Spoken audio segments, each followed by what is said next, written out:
4 o'clock, I would like to call this meeting to order. Our first item will be the Pledge of Allegiance. Oh, did you turn it on? I did. I pledge allegiance to the flag of the United States of America and to the republic for which it stands, one nation, under God, indivisible, with liberty and justice for all.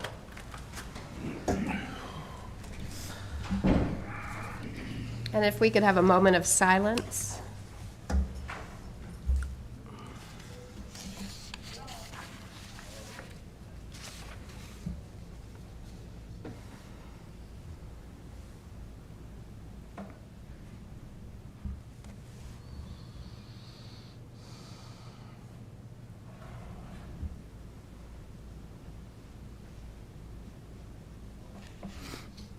Thank you. Anybody for public comment? No? Discuss and approve minutes from last week's meeting. Make a motion, we approve the minutes from the meeting of Thursday, February 27th. Second. Any discussion? Hearing none, we'll vote. Jeff? Yes. Darlene? Darlene, yes? Yes. Yes. Greg McKelvey, yes. And I'm a yes.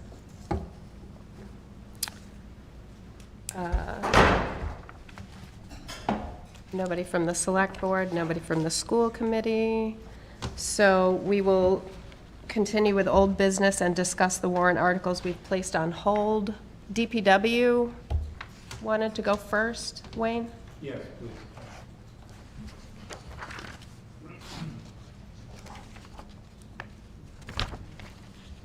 Mr. Chairman, Madam Chairman, if you could ask people when they speak into the mics, if they're voting, to speak their names first for the new recording secretary, and whoever comes to the table, if they would introduce themselves and give their full name and their position or information. Thank you. Thank you.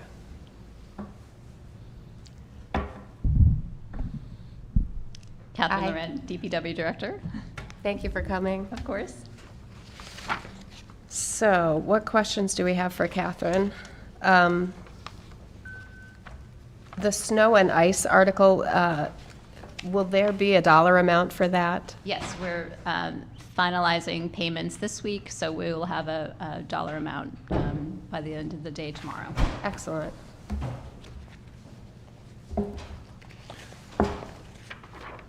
Madam Chair, do you need this, that I produce something to, it tells the article that they work. No, I'm good. Thank you. The previous Article 8, I don't know if that has changed. For the road improvement projects, Article 10, which is, it's now Article 10, and that's Okay. the, chapter 9. The Chapter 90. So this is an article that we put on each year in case we don't receive reimbursement from the state prior to the town having to close its books for the fiscal year. We've never had this issue. So I think there has been articles to rescind these authorizations, but it really is only to protect the town if we don't receive that reimbursement from the state in time.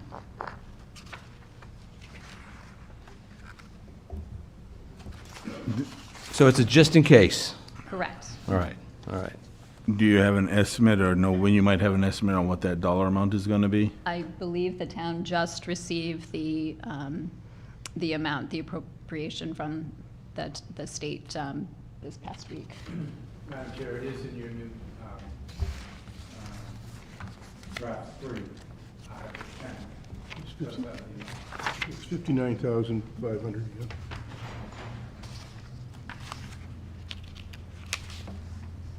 so $976,262. Okay.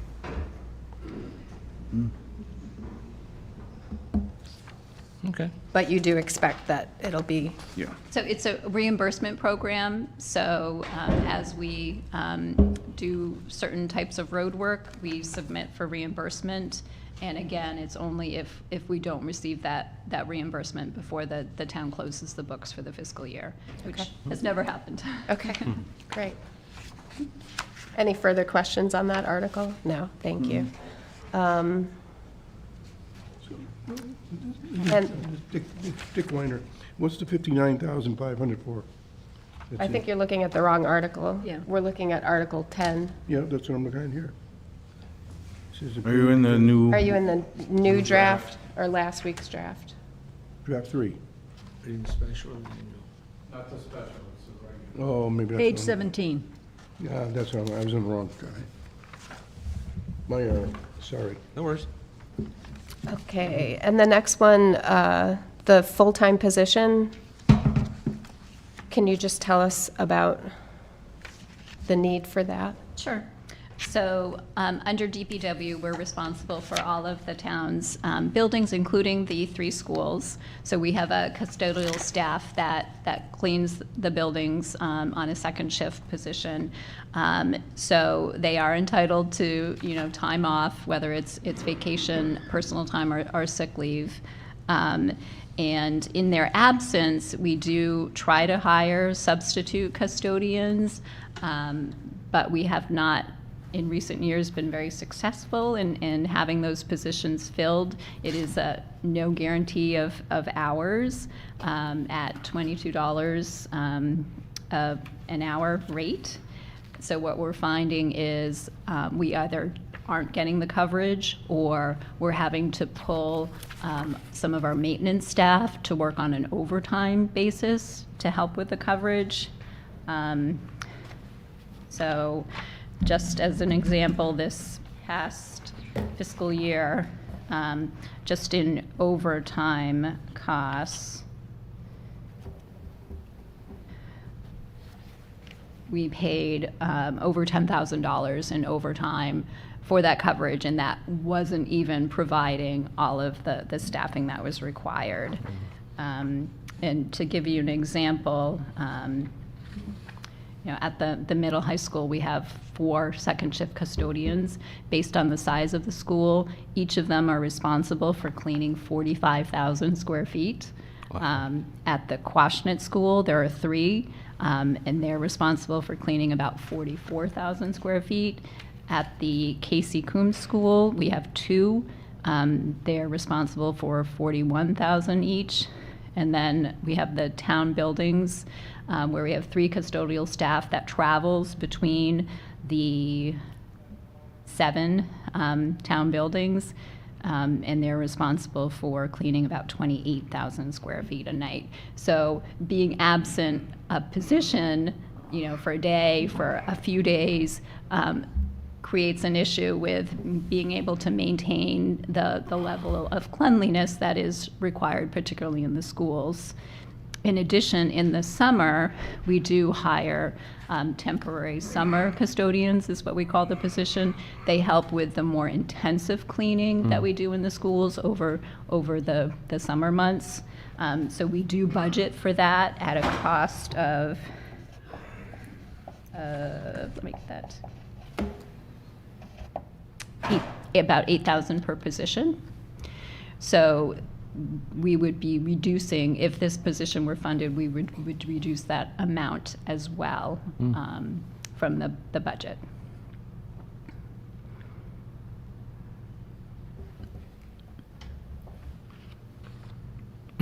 So Greg McKelvey here. So you would say, because some people voiced some concerns about whether there's enough work for a full-time person every day. Would they be doing if someone is out, they'll still come in and they'll still work Correct. somewhere, is that correct? Yes. Okay. So they would essentially float as needed between the 3 schools and the town buildings. So, certainly to cover an absence, but if for some reason we were fully staffed on a particular evening, then they would help with more detail cleaning, which we don't have the opportunity to do Right. now. Okay. Makes sense? Yeah. Any other questions about that article? And was that it for DPW? Was according to what you gave us. Okay. Thank you very much. Jeff Penny, Does the upgrade of the part-time plumbing and gas fall under you? No. No? Okay. Thank you very much for Thank coming you. in. Of course. Thank you. Thanks.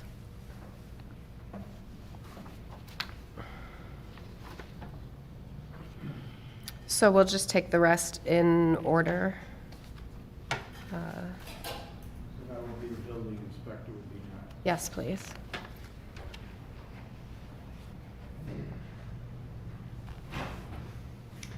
Hello, Madam Chairman, Hello. members of the board. I am David Morris. I'm the building commissioner for Mashpee.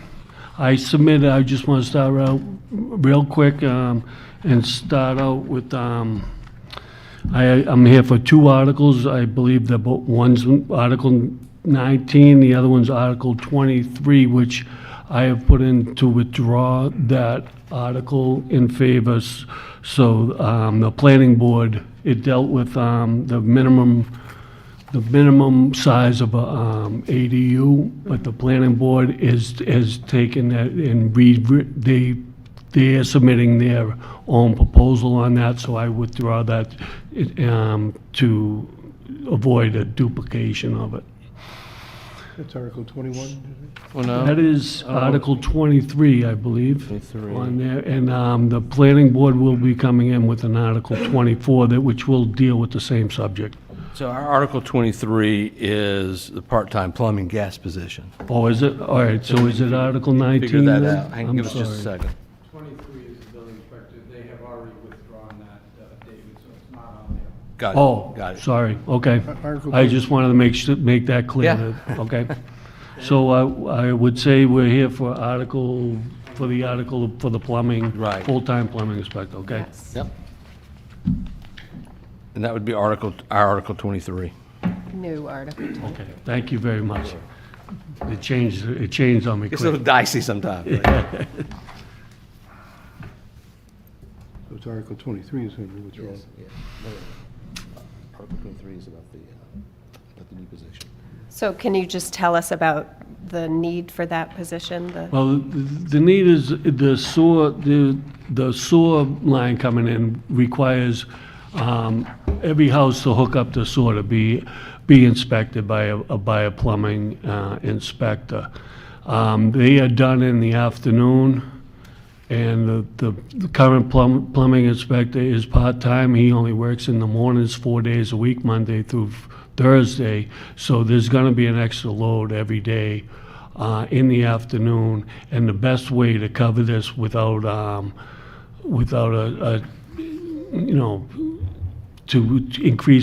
to cover the increase in demand is to put him full-time. And it's certainly going to be for at least the next 3 or 4 years before we would reevaluate until this project is completed.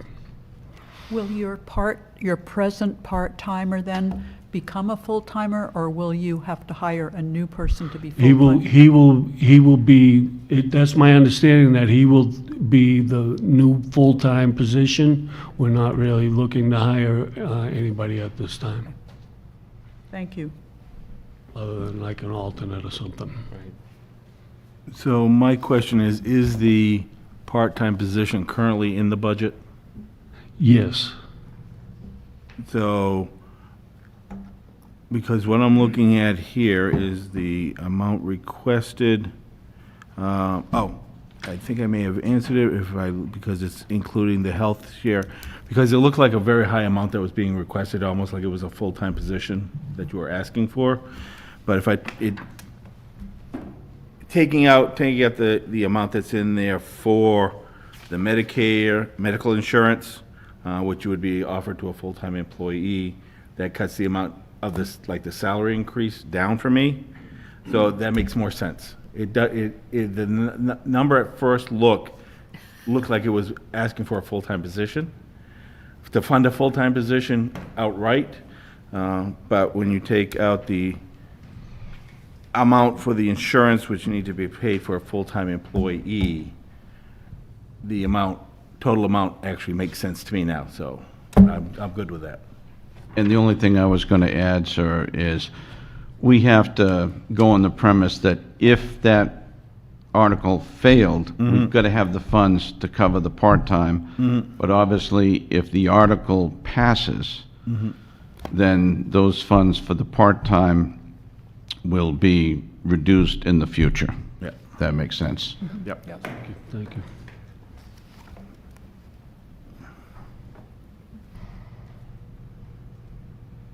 Any further questions? So Greg McKelvey, so you're taking this to basically the full-time, 40 hours a week on that, and you said he works right now just in the morning, 4 or 5 days a week, I forget. He's a 19 hours a week. Okay, so you're estimating, more than likely, because of the connections with the gas and so forth with the new sewer project, the plumbing with the new sewer project, you're gonna need that extra help. You're gonna need someone like all the time, because people are gonna be hooking up and checking Correct. their lines, right? Correct. All right, I'm good with that. That's for what, a 2-year period of time?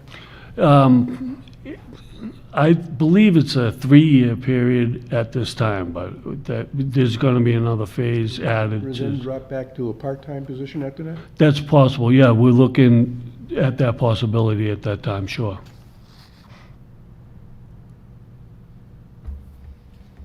Any further questions? Thank you for coming in. Thank you. Thank you.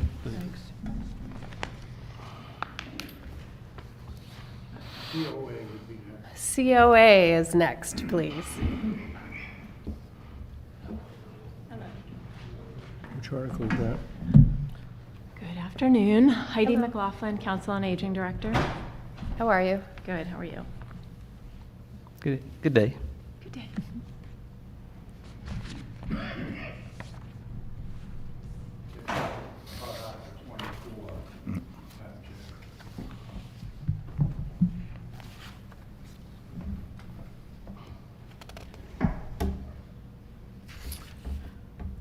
Okay, so you're upgrading a part-time activity coordinator position to a full-time? Yes, that is the request. And can you tell us just a little bit of why you need that? Sure. The 60-plus population has increased to 46%. It's been a 30% increase since 2018. We're seeing about 1,600 regular people coming in our center throughout the year. 28,000 coming. We use Mashpee, a swipe-in system, so we have almost 30,000 people coming to programs at the center throughout the year. So it's a significant increase. We've added probably a little under 200 programs since I started. Capacity is at a maximum at the senior center, and people keep requesting more programs. So the demands of the job can't be done in 19 hours. Our activity coordinator, he has been putting in actually more hours than the 19 because he really enjoys the job, but it really does require full-time. I took a survey of the Cape Cod towns, and 11 of the other towns on the Cape have full-time activity coordinators. So the Cape is a senior destination place and retirement community, and it's going to continue to increase and trend that way. So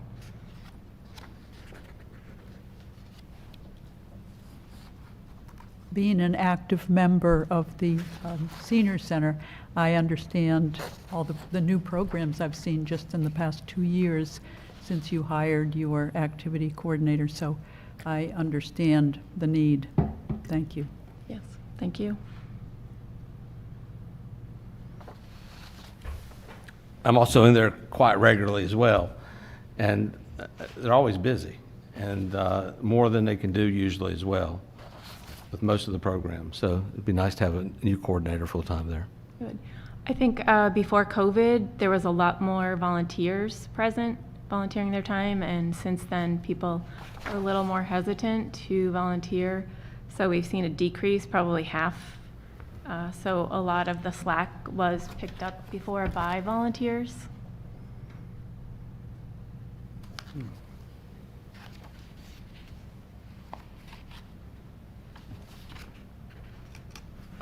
And will your part-time person become the full-time, or you'll? Yes. Yes, that's good. Yes. Any further questions on this? Thank you for coming in. Thank you. Thanks. Richard DeSorbo will be next, and it's Article 28 in your works. I'm not sure if you have the actual article. Thanks, sir.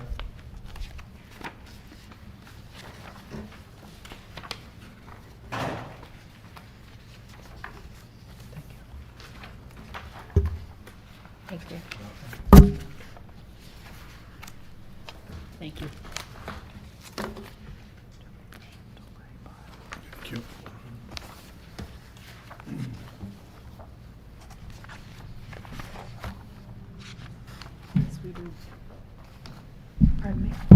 My name is Richard DeSorger, 65 Shields Road, and I'm a member of the Mashpee Historical Commission. What I'd like to do is just give you a definition of what this article is about. I put it in the form of 6 questions that hopefully will answer questions that you have. So first of all, first question is, what is a demolition delay bylaw? A demolition delay bylaw can be a very effective tool in helping to protect historically significant resources here in Mashpee. While a demolition bylaw alone cannot prevent demolitions indefinitely, the opportunity of delaying the demolition of a significant resource can often have a positive outcome. Generally, in a town, with a demolition bylaw, the property owner requesting a demolition permit from the building department must first receive approval from the Historical Commission. If the Historical Commission determines that the building is preferably preferred, a pause is imposed. The pause provides a window of opportunity to consider other alternatives to the demolition of an historic building. There are many success stories throughout Massachusetts where a better solution was found. Nevertheless, after the delay period has expired, the building inspector can sign a demolition permit and demolition can proceed. A demolition bylaw cannot indefinitely prevent a demolition from occurring. Again, it's a pause. It provides a window of opportunity to pause to discuss possible preservation solutions for historic properties threatened with demolition. The Mashpee Historical Commission would be responsible for ensuring that when possible and within reason, with respect to the rights of the property owners, every attempt is made to preserve properties that are considered historically significant in demonstrating the unique and special historical character that is Mashpee. Second question, why is this necessary for Mashpee? Well, unlike all the surrounding towns, Mashpee was a Wampanoag community. We did not have the early English homes that still stand in neighboring towns dating from the 1700s. Wampanoags lived close to the coast in weed-chews in the summer and then moved inland in colder winter. There are only a couple of houses here in town that actually date to the 1700s. Most of the housing stock and public buildings first began to take shape in the 1800s. And sadly, we have lost most of them to demolition. There is a limited number of houses here in Mashpee that are more than 100 years old. Once they are gone, we will have no history of our community left. When I first moved to Mashpee, Earl Mills said to me that there was very little to show that Mashpee was a Wampanoag community. We have a very special and unique history, unlike any other in Massachusetts. This bylaw is an attempt to try to slow down the outright elimination of that special history. Third question, who already has a demolition delay bylaw? There are 160 towns in Massachusetts that have that.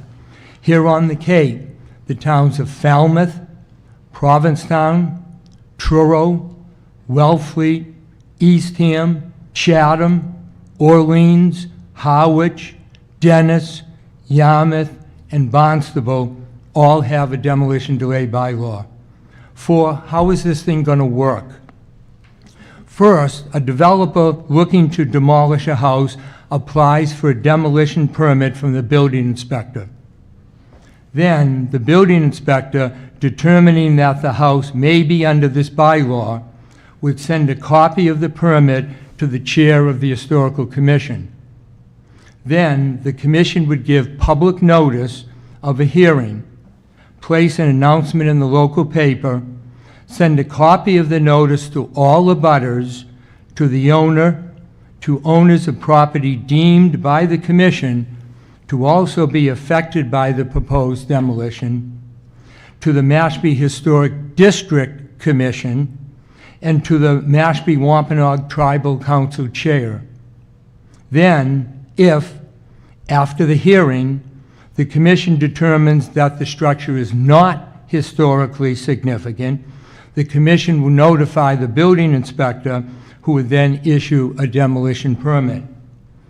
If the commission determines that the building is historically significant, then that demolition would be, and that the demolition would be detrimental to the town, it would then be declared preferably preserved structure, and an up to an 18-month delay would take place.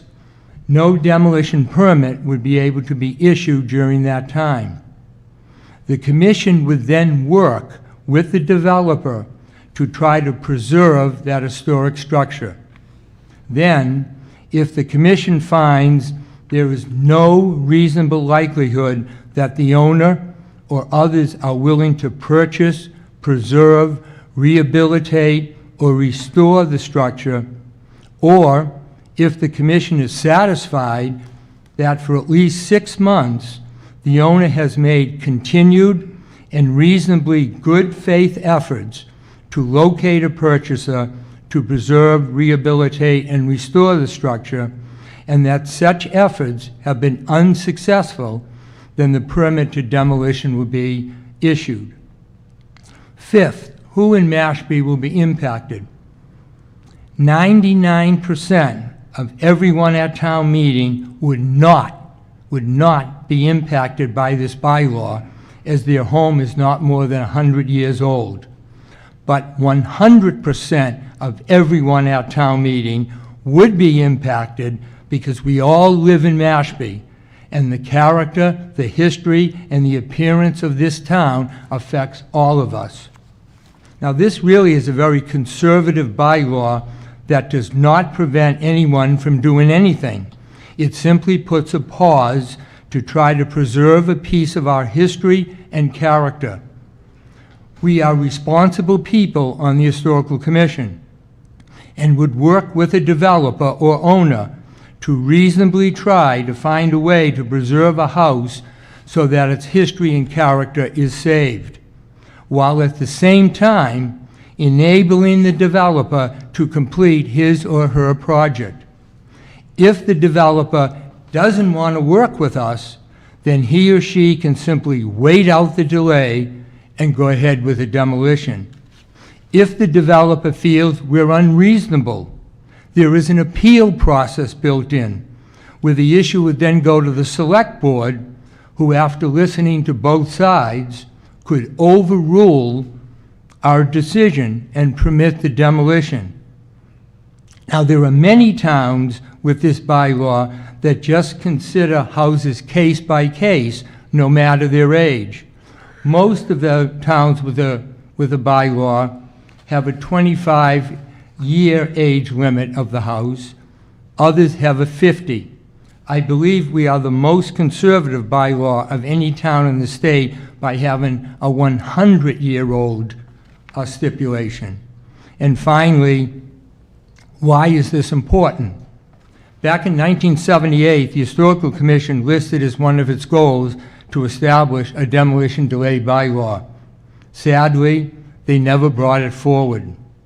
If they had, Many of the historical structures that once graced Mashpee would probably still be here. We are beginning this now because over the past 2 years, we have seen 2 historically significant buildings that were an important part of Mashpee's history demolished. I gave you pictures of 2 of them. The first picture you see is the Bourne Jones Bessie Farm, and the second one is the Conant House, also known as the Arlington House. Both were just recently demolished. As the Historical Commission, we had no knowledge that they were going to be demolished. We had no knowledge that they were demolished until we rode by them and saw that they were gone. The Bourne Jones Bessie House was originally actually part of the land of Richard Bourne, the missionary benefactor of the Native Americans back in the 1600s. The dwelling house dated to the 1700s, passing into the Jones family in 1833, and then to the Bessie family when the property was divided among the Bessie children in 1933. Its recent demolition removes that historic piece of Mashpee. The second house you see there is the Arlington House, which dates to the mid-1800s. It was sold in 1888 to Jesse Bacon and George Wynn, who opened up the Arlington House to guests, joining the Hotel Adequan as places for people to stay here in Mashpee. And we actually have the register from that Arlington House so named because the Wynns were originally from Arlington. And it's in the rough shape, but it's actual register, and you can see it was signed by all the people that came and were guests, and they were from all over Massachusetts, all over the Cape, and it was here and in the Hotel Adequan that the people had a place to stay.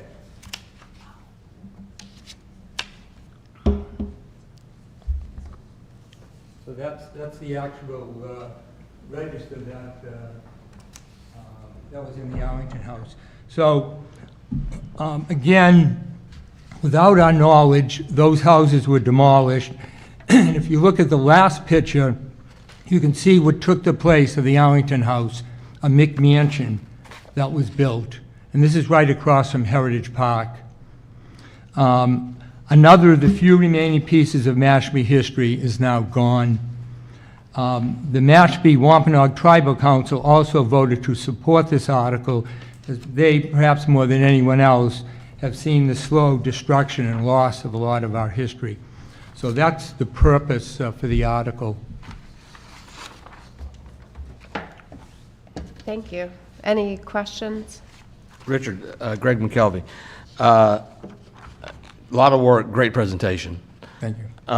Couple quick questions. This was submitted by the Historical Commission. Correct. Was that submitted unanimously? Correct, it Thank you. was. And how many 100-year-old houses are left in Mashpee, to your estimation? There's probably under 20. Under 20. And I like the fact that you're generous with the time frame. 100 years, I think, is a generous time frame. Part of the reason is because of our history, most of the development doesn't take place in Mashpee till recently, really. It started in the 60s. Right. So the bulk of our housing stock is new. So we're looking at those houses that still are important to Mashpee's history, and as we looked at them, most of them are at least 100 years of age. Mm-hmm. So we didn't see a reason we had to make it newer than that. I'm just curious about something else. If there was a home or houses being built somewhere and they ran into some artifacts from the past, would the state step in and check on that? The archaeological groups of the state check in on something like that before it went forward? I'm just curious. I don't know how often that happens either. This bylaw will not cover that, but there are state laws, so if anyone is doing any building and they come across any artifacts, they are by law supposed to report that to the state, and the state would send out state archaeologists that would either verify or look Right. at that. Unfortunately, what happens, because the developer knows that will hold up, a lot of times they just, mow it over. But they're risking heavy penalties and fines if they do that. All right. Thank you. Question. How is it that if I owned one of those houses and I decide, we can't live here anymore, whatever, we put it up for sale, what prevents us from selling it to anybody? Nothing. So do you? Only if you demolish it. Well, and let's say they were going to demolish it. I mean, I'm just, Okay, they would then have to go through the process of this bylaw, as I just explained. okay. And if somebody did sell the house, as Darlene just said, and a new person buys it and decides they want to demolish it, do they find out ahead of time? Is there any way that they can find out ahead of time that this law is in effect and that therefore they can't demolish it? Would a It realtor? would be like any other bylaw or law. The building inspector, of course, would be the first person. If somebody buys a house, and they should take those steps to consult what the town bylaws are. Okay. Well, does the town, all right, is the town going to proactively realize that XYZ house that is 100 years old is on the market and notify folks, or at least tell the seller that they have to notify the potential buyers? I think we'll try to publicize it as much as possible, and so that everybody knows what the bylaw is. If you go to town meeting, of course, we'll discuss this, and they would know that. The But building. not everybody goes there, and not everybody is full-time to Yeah. get that information up. I'm just trying to think whether we can make sure that all the realtors know that, and then again, the realtor may or may not want to tell the person that. We can do the best we can to try to advertise and let the public, know what the bylaw is. But I think it'd be like any other zoning law or bylaw that the town has, that we do the best we can to try to make sure people know what those laws are. Well, and you would hope that any buyer intending on demolishing would do their due diligence.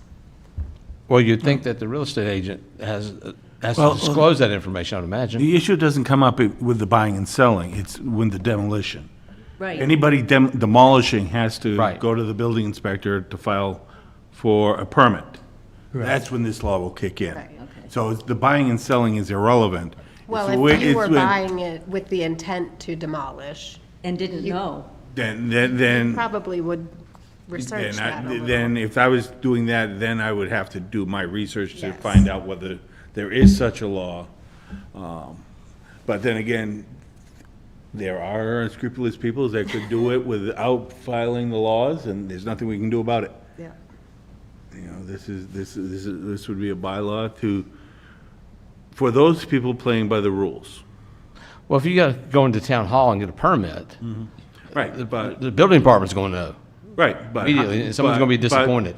But there could be people that would do the demolition without getting I the was permit. just gonna, I was That's just gonna true. say that. You're gonna drive by a house and the house was there yesterday and today it's not there. Oops, I didn't realize I wasn't supposed to do that. So, Interesting. so this will at least help us with people that are following the rules. Yes. I have a question. Looking like this first house that you showed us a picture of here, a place like this probably has, if somebody wanted to occupy it, I mean, the building itself, the plumbing, the electrical work is probably way past code, and it would probably not be habitable. Somebody could not just move into a house like that in here, I would imagine. And so what ends up happening then? It probably just sits in stagnant? I mean, you can't occupy the building, so it's just become vacant, and it would just collapse on its own free will eventually. You mean if they wanted to demolish it? No, they didn't want to demolish it, they want to occupy it. Somebody, say I wanted to buy this house, okay, and move in. Obviously, the building inspector would look at the building, not structurally, would not be viable. The plumbing inspector would look at the building, it's not viable. The electrical inspector would look at it, not viable. What now happens? The building just becomes vacant and just... Richard, this sit- article is just about if they want to demolish I it, know, not if they I'm want to just live in wondering, it. the next step on, what would happen? I imagine they would get a permission to, I think someone would want to remodel that. That's what I would think. My God, remodeling this? Well, if it was like condemned by the Board of Health or something, or condemned, then it certainly would come through here, and certainly if it was in that condition, the commission would agree to have it demolished. You know, if it was if it's, as you say, so bad it was gonna fall down and, you know, be a hazard or something, we certainly don't want that to happen. Our intent is trying to preserve those buildings that do have historic significance in the town and, you know, can withstand, you know. 100-year-old buildings tend to be in the state sometimes like this one is. It's becomes... We don't, unfortunately, we don't have many left. All right. And these buildings, both of them have been demolished. They're gone, They're gone, so. and the fact the Historical Commission never even knew it. And how many do you think we still have?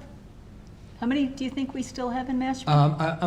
We don't know the exact number, but we're probably in the neighborhood of about 20, 25. Oh, that's not a lot. No.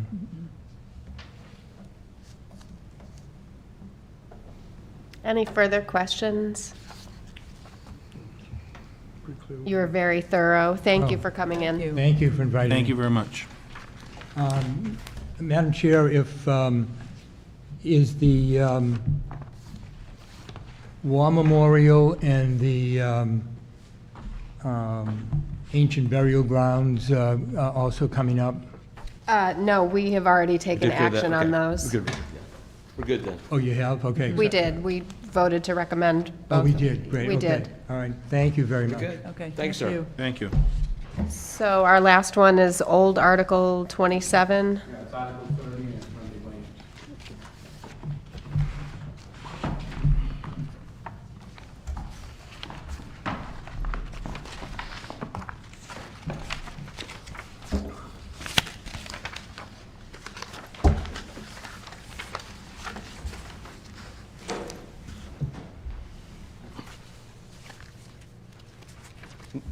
Wendy, you want to come up and have a seat? Explain to us your bylaw? What's your- Was this number 29? Huh? This is the last one.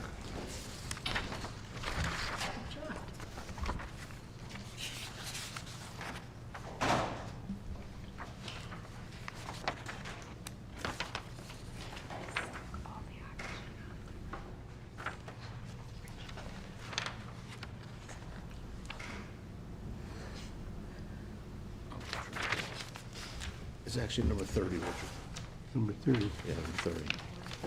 When I give my talks for my books, I always have a visual aid. This is my visual aid for right now.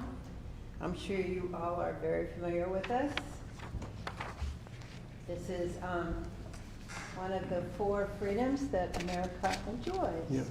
And it ran in the May magazine covers in 1943, the 4 freedoms that FDR talked about and that Norman Rockwell illustrated for Yeah, us. right, yeah. I'm sure you've all seen this, right? Yep. This is very familiar to you. Yep. This is famous art, meaningful art, and that's what I'm here to talk about today. I don't know where I should put this. Is that a good place? I'll just put it there.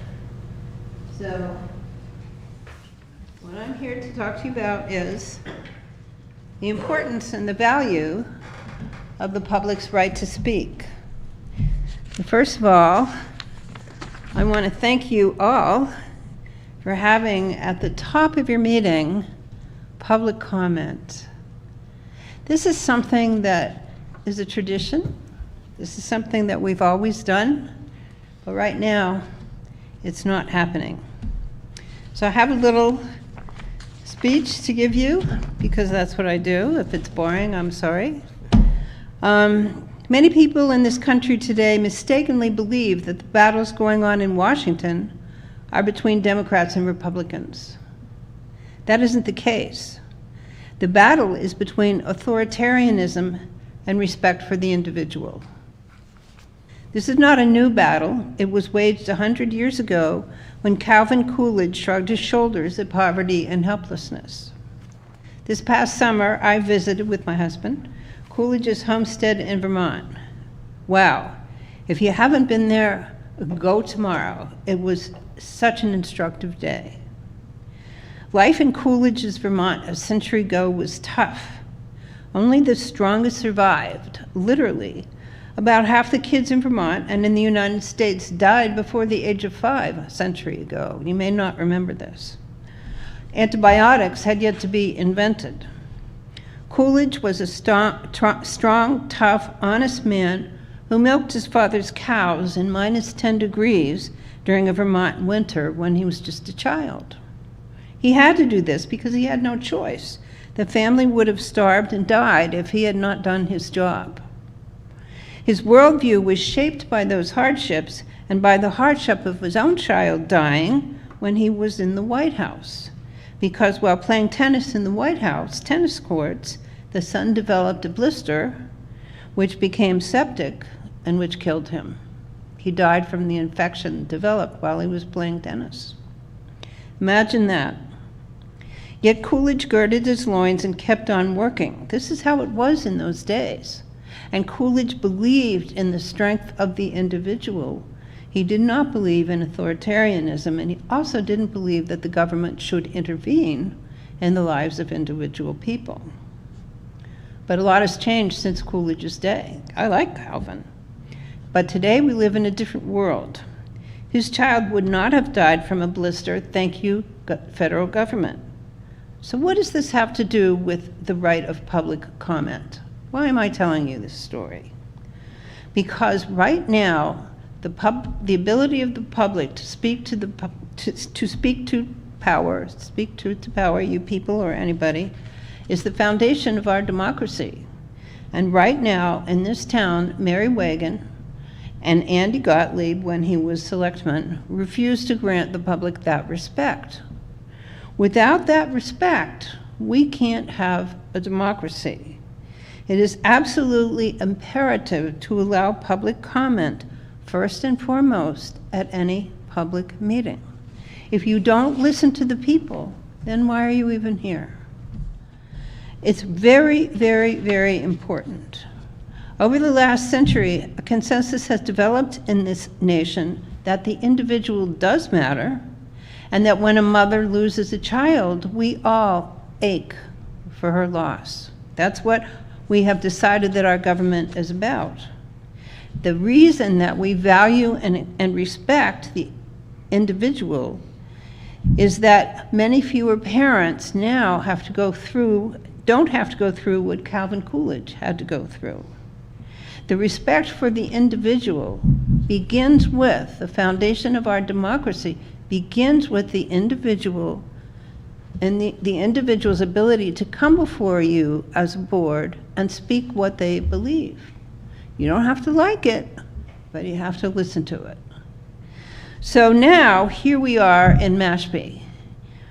We have one board, the Mashpee Planning Board, that is refusing to allow public comment, refusing to allow it outright. One agenda had no public comment at all on the agenda. 2 other agendas, including the most recent one, say the chair will allow public comment at her discretion. This is not how democracy is supposed to work. We're not supposed to have to go on bended knee and beg the Queen or the King to listen to us. We're supposed to be able to come here and talk and people listen. You don't have to agree, but you have to respect the individual and his or her right to speak out. So a number of people have talked to Mary and tried to get her to put this on the agenda, and she simply has refused. This all began with Andy Gottlieb about 2 years ago. Andy decided that he did not like what was happening at public comment, And so instead of refusing to allow public comment at all, he put public comment at the absolute end of the agenda. And then he had his little Captain Hook timer that he put on. Every time you stood up to speak, you would hear tick, tick, tick, tick, tick in the background, and he only allowed you to speak for 3 minutes. Putting it at the end meant that he lacked respect for the people and what they wanted to tell him, and he wasn't willing to listen. He didn't have the time. But it also meant that the people who had come there to speak about various issues that might have been on the meeting agenda were not able to speak until after the discussions and the decisions had happened. I've lived in this town for 35 years, and I've never seen this before. Never seen it before. So I went and I researched other towns. How do they handle public comment across the board? When I researched, I did not find one town that either refused to allow public comment at all or placed it at the end of the meeting. Every meeting that I found, public comment came at the beginning of the meeting. The public was respected.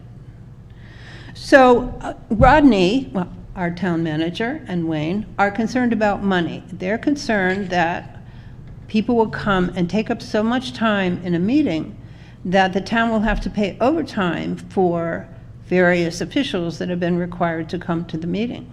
This is certainly a valid point.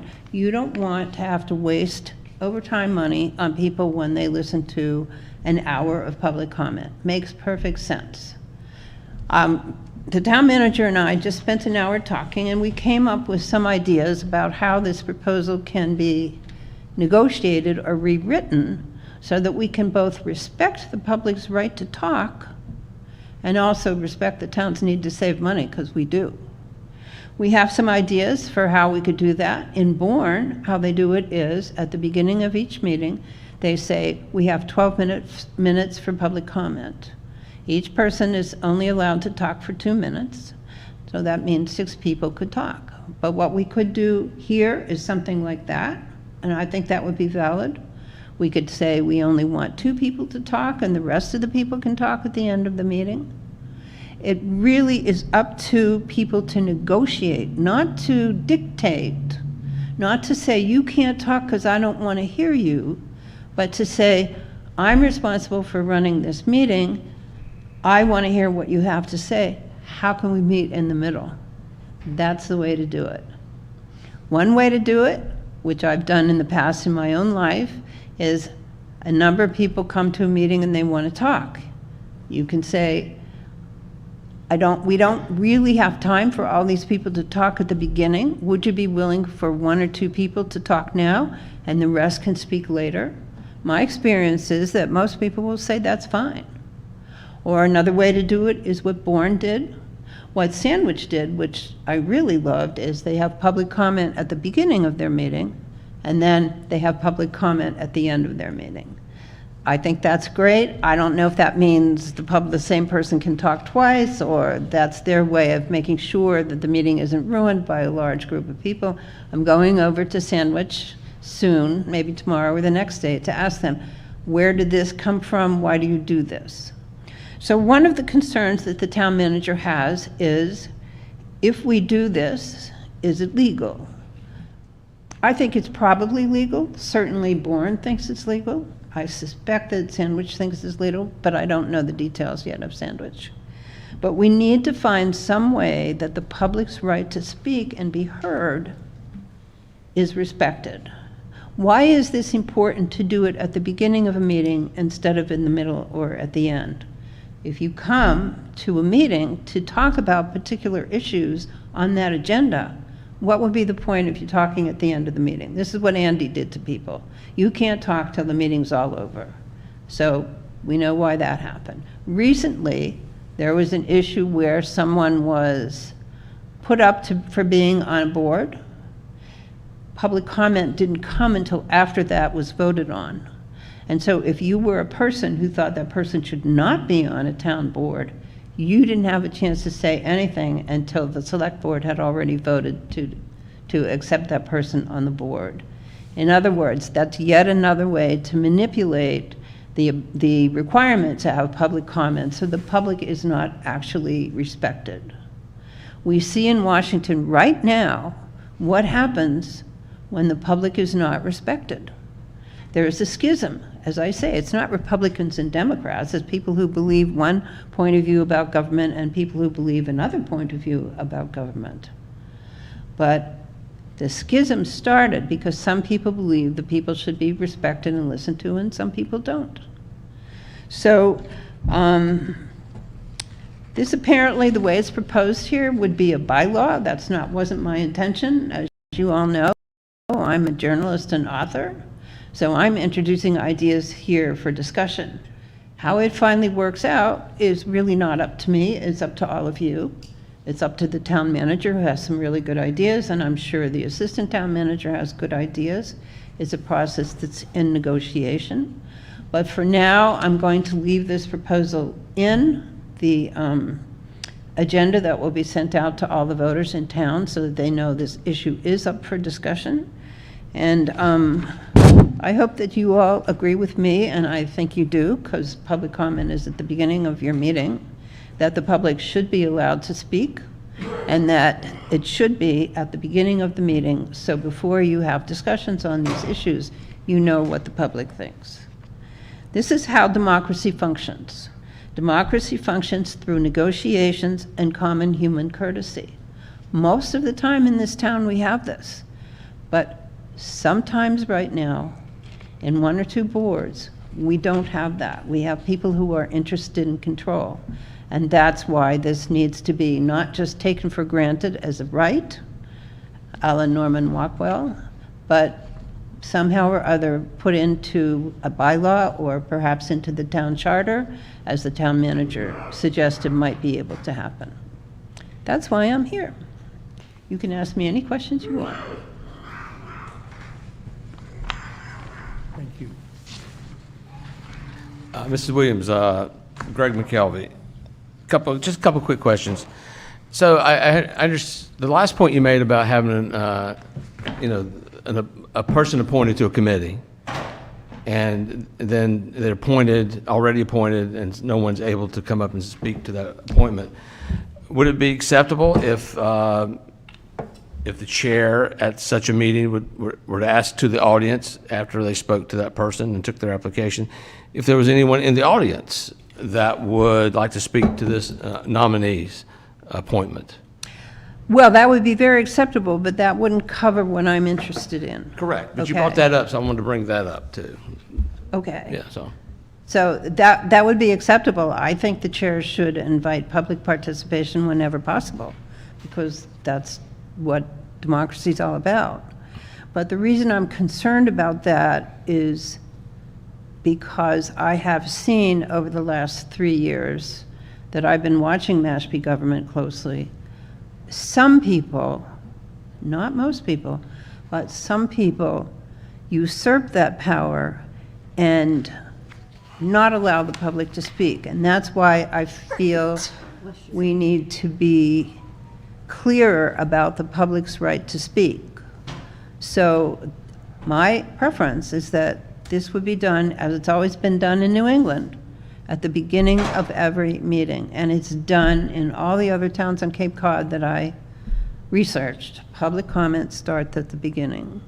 But of course, the chair can also invite comments whenever the chair wishes. So you mentioned also that you had some discussions with the town manager, some ideas battered back and forth. If that's, is that something you would be open to amending on the floor at the town meeting? Sure. You know, this is just an idea I'm suggesting to you. I'm a journalist and an author. I don't have to have my way. I just come up with the ideas. You guys figure out what you want to do. You know, it's up to you what you think. This is how I see democracy being valued. So how this eventually comes out, I don't know. You know, do people get together and rewrite it or anything like that? As long as the public is guaranteed the right to speak, and as long as we find some way for that guarantee to happen at the beginning of a meeting, because that's respect. This is what I'm talking about. I'm talking about respect here.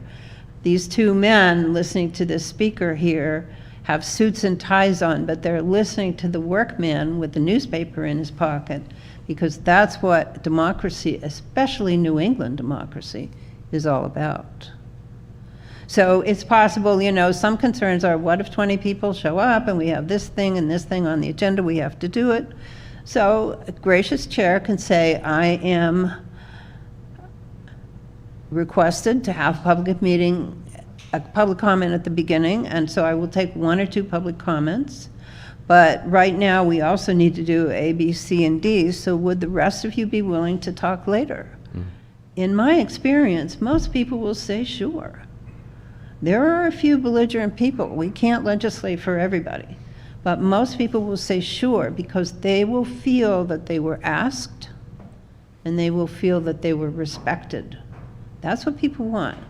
They want to be asked, and they want to be respected. And that's not happening right now in certain situations. You should not have to ask the chair of a committee for the right to speak at that committee. We don't have kings and queens here. We have democracy. The only time that, this is Dick Weiner, the only time that gets into problems is when somebody tries to filibuster and take over the meeting and talk on and on and on and not sit down. You are absolutely correct. You are absolutely correct. And the way that most people have dealt with it at this point, all over Massachusetts, is by limiting the time that people can speak. I think you have to do that. You know, 2 minutes, 3 minutes. I think in our town has a limit of 3 minutes. So we can do that. And again, that's something you can handle. A gracious chair can handle that. What you're saying is you don't want one person to dominate the meeting, and I agree. You know, just filibuster and go on for hours. Absolutely, absolutely. We have one person right now in town who's very upset about one particular issue, and he does tend to talk a lot about that issue. So it's possible to handle that by saying, we can talk to you later. We'd love to hear more from you. Let's get together for coffee. These kinds of things. You know, these kinds of things. But you can control that by just saying you only have a few minutes. And you don't have to be crude and set a timer, tick-tock, tick-tock, tick-tock, tick-tock, Captain Hook's watch. You don't have to do that. You don't have to be that disrespectful to people when they talk. Good motion, I like it. Any further questions? Jeffrey Pettingill, the only thing I'm unclear of in this article is what exactly we're amending. It just says Chapter 3. It doesn't say whether it's a bylaw or the charter or what. Well, we that's the only thing. it's not about amending the charter, because I don't know how to do that. You know, this is the only Well, thing. what is Chapter 3? I don't know. That's just what, people help me write it, and they put in Chapter 3. So I guess it's a bylaw? Yeah, The suggestion is that it's a bylaw? Mr. Town Manager, can you speak to this? I had nothing to do with the chapter, so I don't know. yeah. So that's what's unclear for me in the way this is written. Yes. It could be better written, you're exactly right.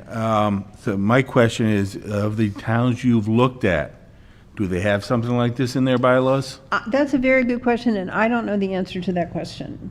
I'm going to go and find out, because it never occurred to me that I would need to know that, but I should know that. How, when Bourne has 12 minutes at the beginning, how do they do that? Is that just a consensus? Just a practice they've It could developed be over a the years? consensus, or, you know, why does Sandwich have public comment at the beginning of the meeting, at the end of the meeting? I don't know why. So I'm going to go find that out. It could be just consensus, but my feeling right now is that we've had a consensus on this very issue forever in the 35 years that I've lived here, and suddenly the consensus is no longer there. The right of the public to speak is not respected at the planning board right now, and it wasn't respected by Andy Gottlieb.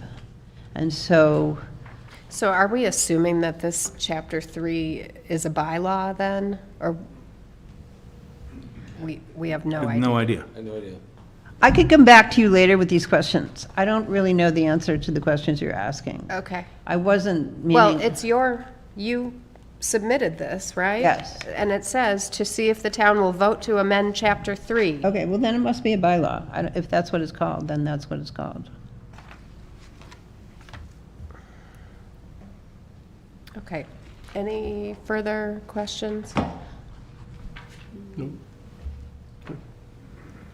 No other questions? Nope. Thank you for coming in. Thank Okay. you. Don't forget your picture. Picture, yeah.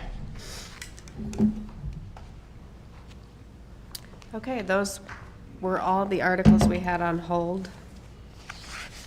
That's the information. Just a moment.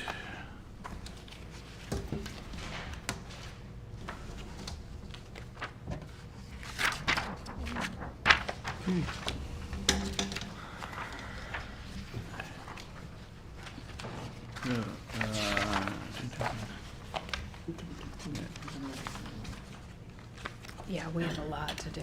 Be right back.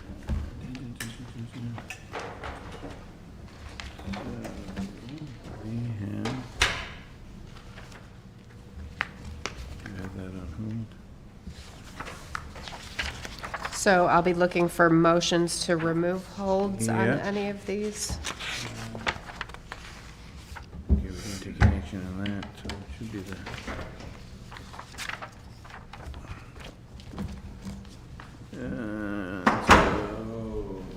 Madam Chairman, if I could suggest, I think we have some new ones on here tonight as well. Yep, that'll be Yeah, later in the agenda. That'll be under new business. Okay.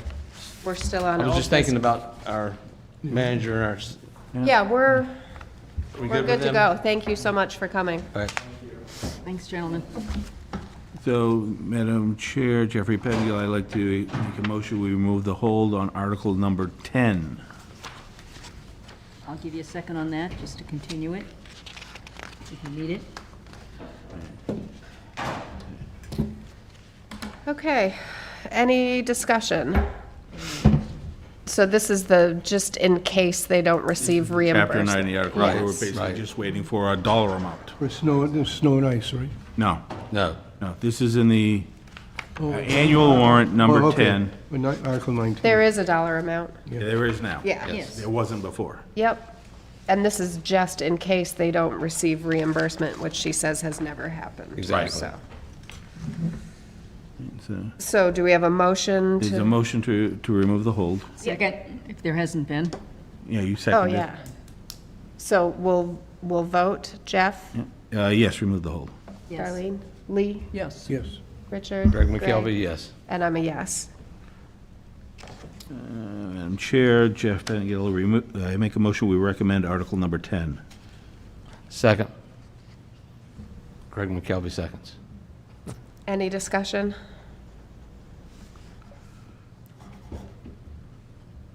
I thought she was very thorough. Yeah, Yeah. yep. Yeah, I was fine, I just wanted to know, see the The amount dollar before amount. I recommended it, Yep. yeah. Yeah. Okay, so we'll vote. Jeff? Yes. Darlene? Yes. Lee? Yes. Richard? Yes. Greg? Yes. And I'm a yes. Right.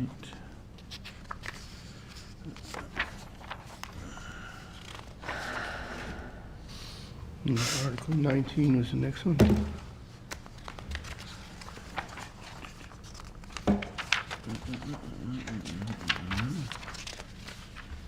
The next one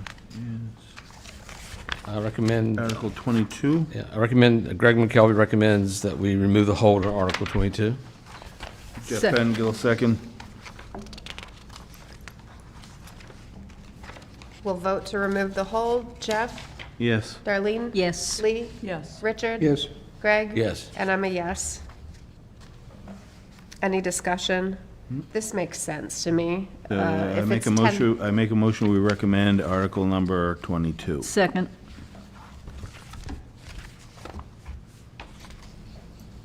Yeah, if they're spending 10 grand a year on overtime, and they'll The get to. summer help, too. Yeah, they'll Yes. get to reduce the Makes amount sense. they spend on summer help, it makes sense. And I liked her answer about, wonder if we got a full house. Well, you go and you just. Do you the extra you do some detail. extra cleaning or Yep. some deep cleaning somewhere. Yep. So someone will be busy. Yeah. Yeah. And I understand not being able to find and retain Anybody for a part-time? anybody for a, hey, Joe is sick today, can you come in? Right. That's, yeah. There's a lot of that. No guarantee. A lot of that problem going around, I Yeah. think. with- Yeah, Yep. I mean, the major issue with part-time positions is there's no health benefits. Right. Yeah. Right. Yeah, it's And like- in this case, it's no guarantee of hours either, so. Right. It's really, Yeah, unless you've got nothing to do, you don't want to be on that waiting list. You need the money. yeah. Okay, so we will vote to recommend. Jeff? Yes. Darlene? Yes. Lee? Yes. Richard? Yes. Greg? Yes. And I'm a yes. Madam Chair, Jeff Pettingill recommend to remove the hold on Article number 23. Second. So we'll vote to remove the hold. Jeff? Yes. Darlene? Yes. Lee? Yes. Yes. Richard? Yes. Greg? Yes. And I'm a yes. Madam Chair, I vote to recommend Article 23. I second that. Any discussion? That position is going to be busy inspecting every single home that's being hooked up. I like Richard's question about. At least in going the back- short term. Yeah. It could go back to part-time at some time. Yeah. But I think as phases come on, they're still going to need There's that going to extra be help. more, So maybe at yes, some until point, but- everybody is yeah. hooked up, so. Just like God, wondering, yes. after 2 or 3 years or something, when the Right. plumbing is done, then you're gonna have this guy sitting around not having that much business. Good question. Hopefully, it's more, it's faster than Well, 2 he and 3 said they years, will but it's gonna be evaluate it Yes. at that time. Yeah, and it's only for a 3-year. Yep. Yeah, No, so if it's for a limited period of time, I can see it. yes.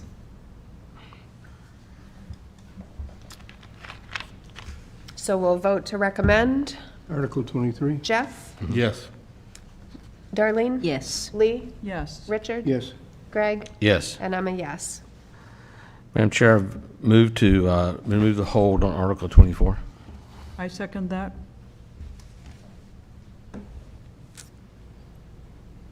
And we'll vote to remove the hold. Jeff? Yes. Darlene? Yes. Lee? Yes. Richard? Yes. Greg? Yes. And I'm a yes.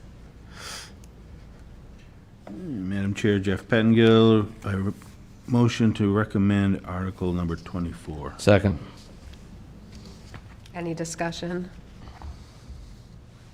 That's a lot of people going in and out of the senior center. Oh, my every goodness. Oh, my year. God, I I had was- no idea. I didn't either. Oh, yeah, no, I it's a see them busy, it's a every busy day. place. Yeah. Wow. It's a busy Yes, place. I'll be running the baseball trivia on April 4th. Thank you. Can you give me the answers? Opening day. Give me the answers and then I don't I'll- have the answers yet. I got to figure that out. You haven't even got the question. Exactly. Well, and it's good she has somebody that loves the job, that wants to become full-time, so. And that person who has the job has increased the number of programs as a result of requests from the public, and now is having to work as a volunteer on those hours to try to, complete all the work. There's just So they not- need more help. Well, they need that person they to need them have a full-time. full-time job. Yeah, they need. Right. Okay, so we'll vote to recommend this article. Jeff? Yes. Darlene? Yes. Lee? Yes. Richard? Yes. Greg? Yes. And I'm a yes. Okay, the previous 23 was withdrawn. Should be Article 27. Article 27. That was a placeholder. I make a motion to remove the hold on Article 27. Second.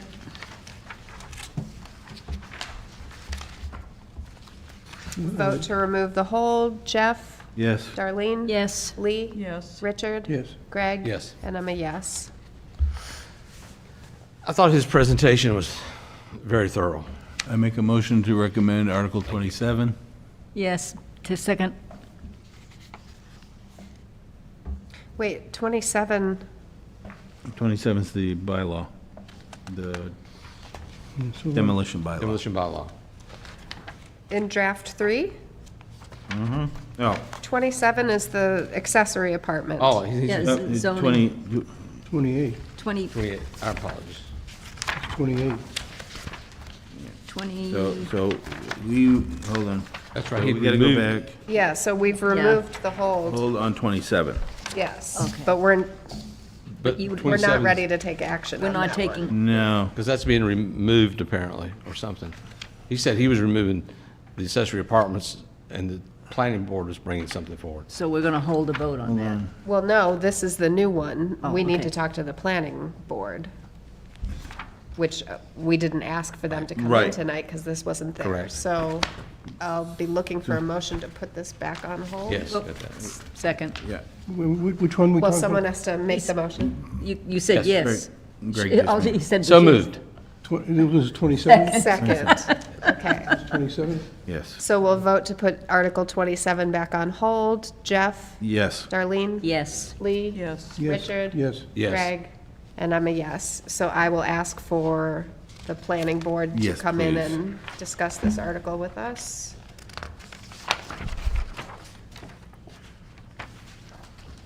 So I make a motion, we remove the hold on Article 28.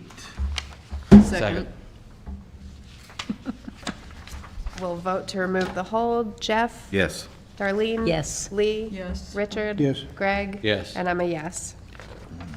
Jeff Pentangeli, make a motion to recommend Article 28. Second. Any discussion? Well, I thought he was very thorough. I'm just He looking- was. I'm Great just looking for it. explanations. You, the exactly, all demolition. about those properties and important, and I think it's important, there's 25 properties. Yep, you're po- on it. Possibly. I am, I just can't find the, oh, Right. I couldn't find the beginning of So, it. Okay. I think it's important. It's only a handful of people. It's only a handful of Yeah. people, right? And again, it's not up to the realtor, the seller, or it's really up to the buyer. If you're buying a 100-year-old home with the intent to demolish With it. the intent to demolish it, yeah. You should be doing your Yeah. due diligence. Okay, so Jeff made a we motion. had a motion to yeah. recommend. Yep. We'll vote. Jeff? Yes. Darlene? Yes. Lee? Yes. Richard? Yes. Greg? Yes. And I'm a yes. All right. I make a motion to remove the hold on Article 30. Second.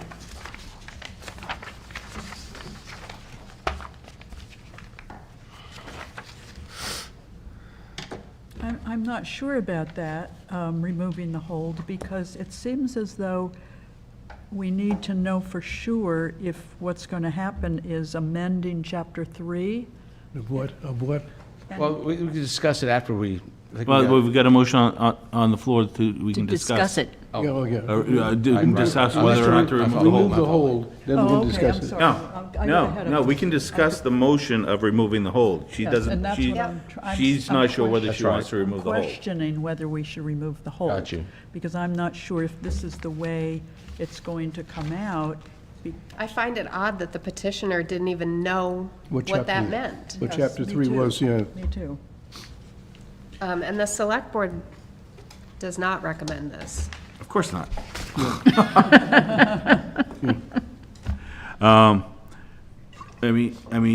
I'm I think it's an- unsure of whether or not to recommend it, period. Yeah. Mainly because it's unclear the way it's written. Right. To me. Yeah. I believe in the and- spirit of it. I do too. I Bless you. don't know if Bless you. I approve the way it's I written. also kind of feel like the entire presentation was maybe an example of why you might not want to vote this in. And it seems like it's still in flux, possible amendments on the floor, or who knows? Yeah, I So feel like maybe- it's not ready. Like, So there maybe- needed to be more research and everything needed to be clearer. Right. Part of that conversation was all started because there was an altercation Right. at the Charter Review Committee. You weren't there, I wasn't there that night. but Mary and the other woman went off on vice versa. And it was amazing to me, because I thought it was totally inappropriate for where it happened, and I couldn't believe that it was going on. Where was this? Charter review. charter. Oh, the charter review. Like Lee, I think the spirit of it is appropriate. I'm unclear on some things that still aren't questioned. You know, I think she was not, I mean, there's still things in flux. I think there's still information to be gathered. And I think it may even change at the meeting.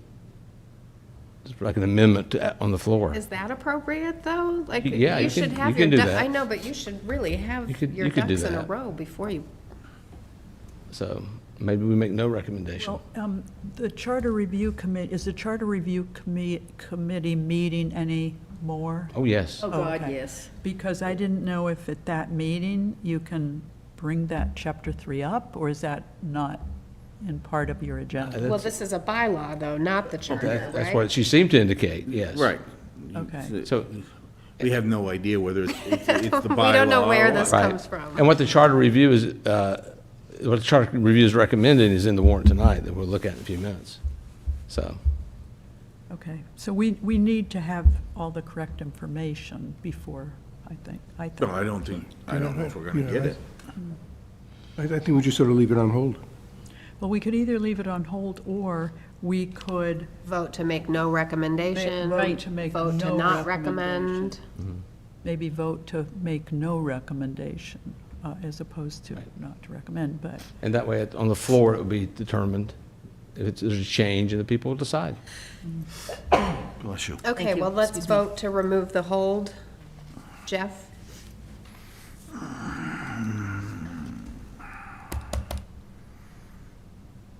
Yes. Darlene? Yes. Lee? yes. Richard? No, I want to leave it on hold.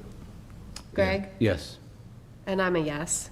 So the hold is removed.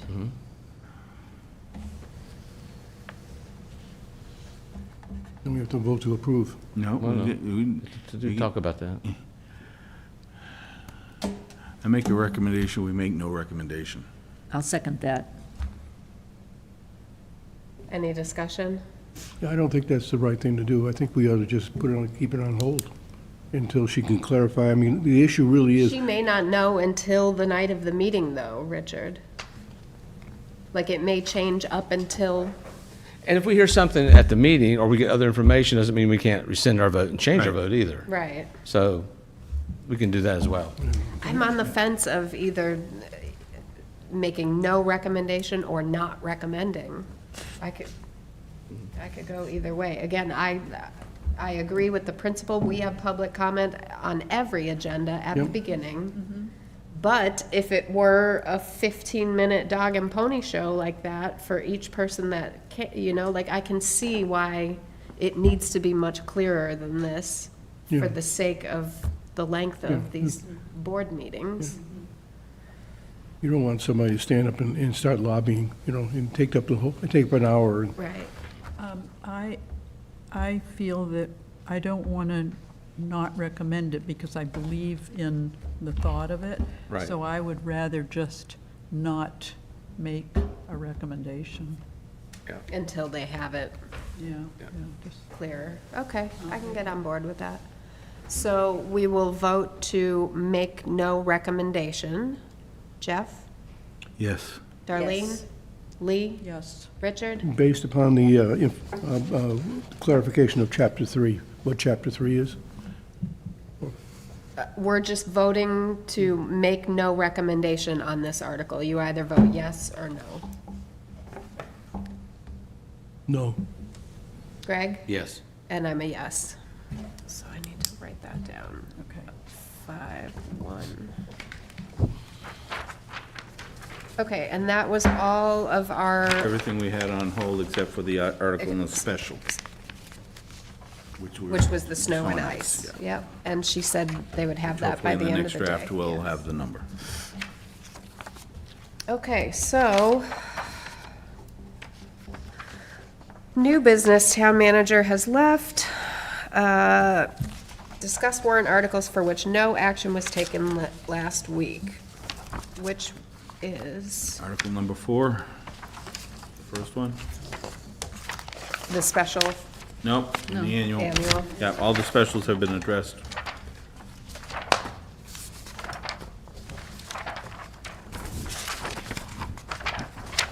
Okay, Article 4, to see if the town will vote to authorize the treasurer, upon approval of the select board, to borrow the sum of $37,150,000 at one time or from time to time, under and pursuant to Chapter 44, Section 7 or 8 of the general laws, or any other enabling authority, and to appropriate said sum for purposes of paying the cost of construction of a new police station located at 19 Franks Hicks Drive, Mashpee, including costs of demolition and removal of any structures or features thereon, site preparation, and all other costs incidental and related thereto, as recommended by the Capital Improvement Program Committee, provided, however, that any borrowing authorized hereunder shall be expressly subject to and contingent upon approval by the voters of the town of a ballot question to exclude from the limitations of Proposition 2.5, so-called General Law, Chapter 59, Section 21C, the amounts required to pay the principal and interest on any bonds, notes, or certificates of indebtedness issued hereunder, or take any other action relating thereto. Madam Chairman, I need to step out for just a second. Okay. Thank you. Madam Chair, Jeff Pettingill, I make a motion to recommend Article number 4. Second. I would like to wait until Yep. Greg Yeah. comes back to vote on Wanted to it. get the motion on the floor. You know, which article number is this? It's Article number 4 in the annual, page 15. In the annual, not the special, so keep flipping. Page 15.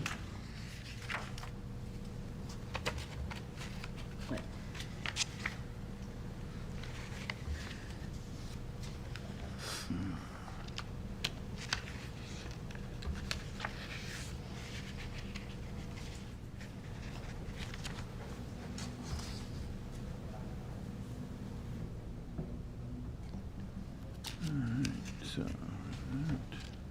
Any discussion on this? It's okay. My We only waited for you. discussion is that I've seen it, and I make a Understand, recommendation. understand the necessary, I understand the Yeah. necessary need. Sorry about that, Madam Chair. I had a You mean the family- police Had a family station? issue. to are you deal good? with. Yeah, I'm good. Okay.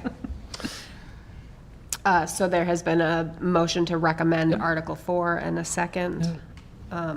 Any further discussion? It's just necessary. Yeah. Yes, it We've- is. Can't see any way around I believe it. every member, Jeff, did you? No. So every member except Jeff has gotten a tour. It's, And there's a lot of questions about it, and I think they're legitimate questions. yeah, But the reality is you can't go back and fix the past. No. You got to deal with what you've got now. yeah, I've and go seen f- like a little. Yes, and go forward.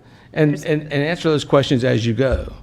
You know, making sure that things are done and picked up as you get, make sure things are taken care of as they happen. Right, that's the main Right. negativity But it's that I've necessary. seen online about it is, well, why wasn't this kept up on? But you, I mean, you can only keep up on so much. So it's necessary. The building was Yes. built in 1947, I didn't realize that. 74 74. 74. or 70 It was something. And Yeah, looking not in at the it, 40s, in and the looking at it, 70s. and looking at it now as time has gone by, you know, the layout is horrible. And from the outside, it's if you probably- drive by, it looks great, And it was Oh, yeah, probably from the fine. outside. but it's the innards that are the Yeah. real problem. Well, and just even the population of Mashpee in the 70s Correct. versus now, they're Correct. servicing many more Almost Correct. 3 citizens. times. Yes, yeah. Okay, so we will vote to recommend Article 4. Jeff? Yes. Darlene? Yes. Lee? Yes. Richard? Yes. Greg? Yes. And I'm a yes.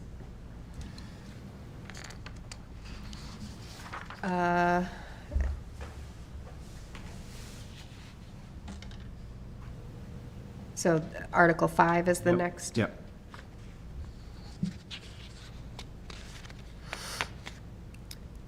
Oh, I'll read it, okay.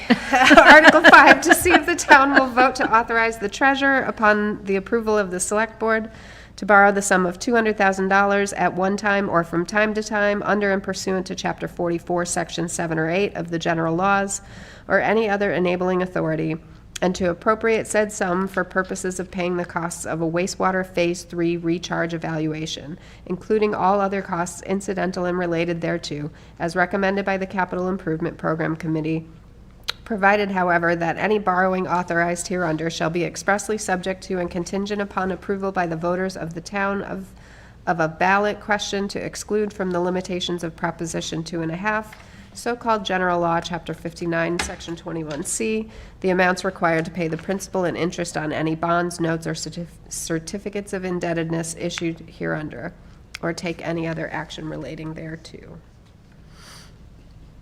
Madam Chair, Jeff Pengill, I make a motion to recommend Article number 5. Second. Any discussion?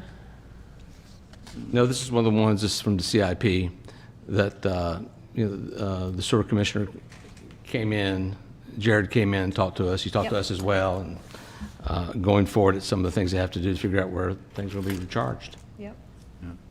So this is just for the evaluation Right. portion of it. Correct.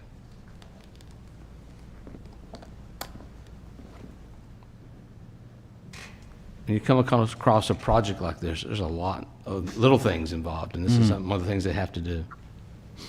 Well, remember the engineering and design Yes. was going on this town meeting, and then the one that would receive outside funding will go on October. Right. Okay, so we'll vote to recommend. Jeff? Yes. Darlene? Yes. Lee? Yes. Richard? Yes. Greg? Yes. And I'm a yes. Article 6, to see if the town will vote to authorize the treasurer upon the approval of the select board to borrow the sum of $250,000 at one time or from time to time, under and pursuant to Chapter 44, Section 7 or 8 of the general laws, or any enabling authority, and to appropriate said sum for purposes of paying the costs of design, engineering, and permitting of an aluminum sulfate treatment for the Mashpee Wakeby Pond, including all other costs incidental and related thereto, as recommended by the Capital Improvement Program Committee, provided, however, that any borrowing authorized hereunder shall be expressly subject to and contingent upon approval by the voters of the town of a ballot question to exclude from the limitations of Proposition 2.5, so-called General Law, Chapter 59, Section 21C, the amounts required to pay the principal and interest on any bonds, notes, or certificates of indebtedness issued hereunder, or take any other action relating thereto. I make a motion to recommend. Second. Any discussion? Okay, so this is for design, engineering, permitting of an aluminum sulfate treatment Yep, the Yes. element. for them. Yes.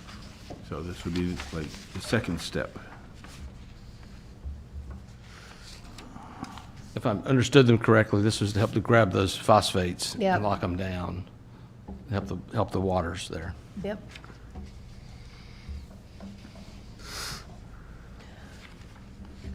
Any further discussion? Okay, we'll vote to recommend. Jeff? Yes. Darlene? Yes. Lee? Yes. Richard? Yes. Greg? Yes. And I'm a yes. Article 7, to see if the town will vote to authorize the treasurer upon the approval of the select board to borrow the sum of $2,500,000 at one time or from time to time, under and pursuant to Chapter 44, Section 7 or 8 of the general laws, or any other enabling authority, and to appropriate said sum for purposes of paying the cost of design and engineering of a Mashpee Wakeby Cluster wastewater treatment facility, including all other costs incidental and related thereto, as recommended by the Capital Improvement Program Committee, provided, however, that any borrowing authorized hereunder shall be expressly subject to and contingent upon approval by the voters of the town of a ballot question to exclude from the limitations of Proposition 2.5, so-called General Law, Chapter 59, Section 21C, the amounts required to pay the principal and interest on any bonds, notes, or certificates of indebtedness issued hereunder, or take any other action relating thereto. I make a motion to recommend Article number 7. Second. Any discussion on this one? Well, that was for that cluster facility up in on Mashpee Wakeby. It's so needed to help clean those waters in that pond. Yep. So, and it's just for the design and engineering at this point. Just $2.5 million for design. Well, but when it comes to the building, there are funds coming in for that. Yes, and the zero interest funds, things Right. like that, yes. Right. And the forgiveness, so. And the Cape Cod water. Yep. Yeah.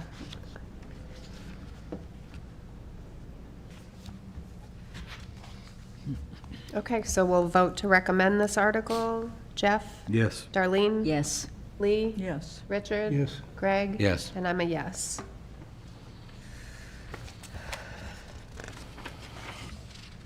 Have we ever kept track of, from prior years, on the water treatment process, of how many articles we have like this? I mean, I have never done that, but it's $2.5 million.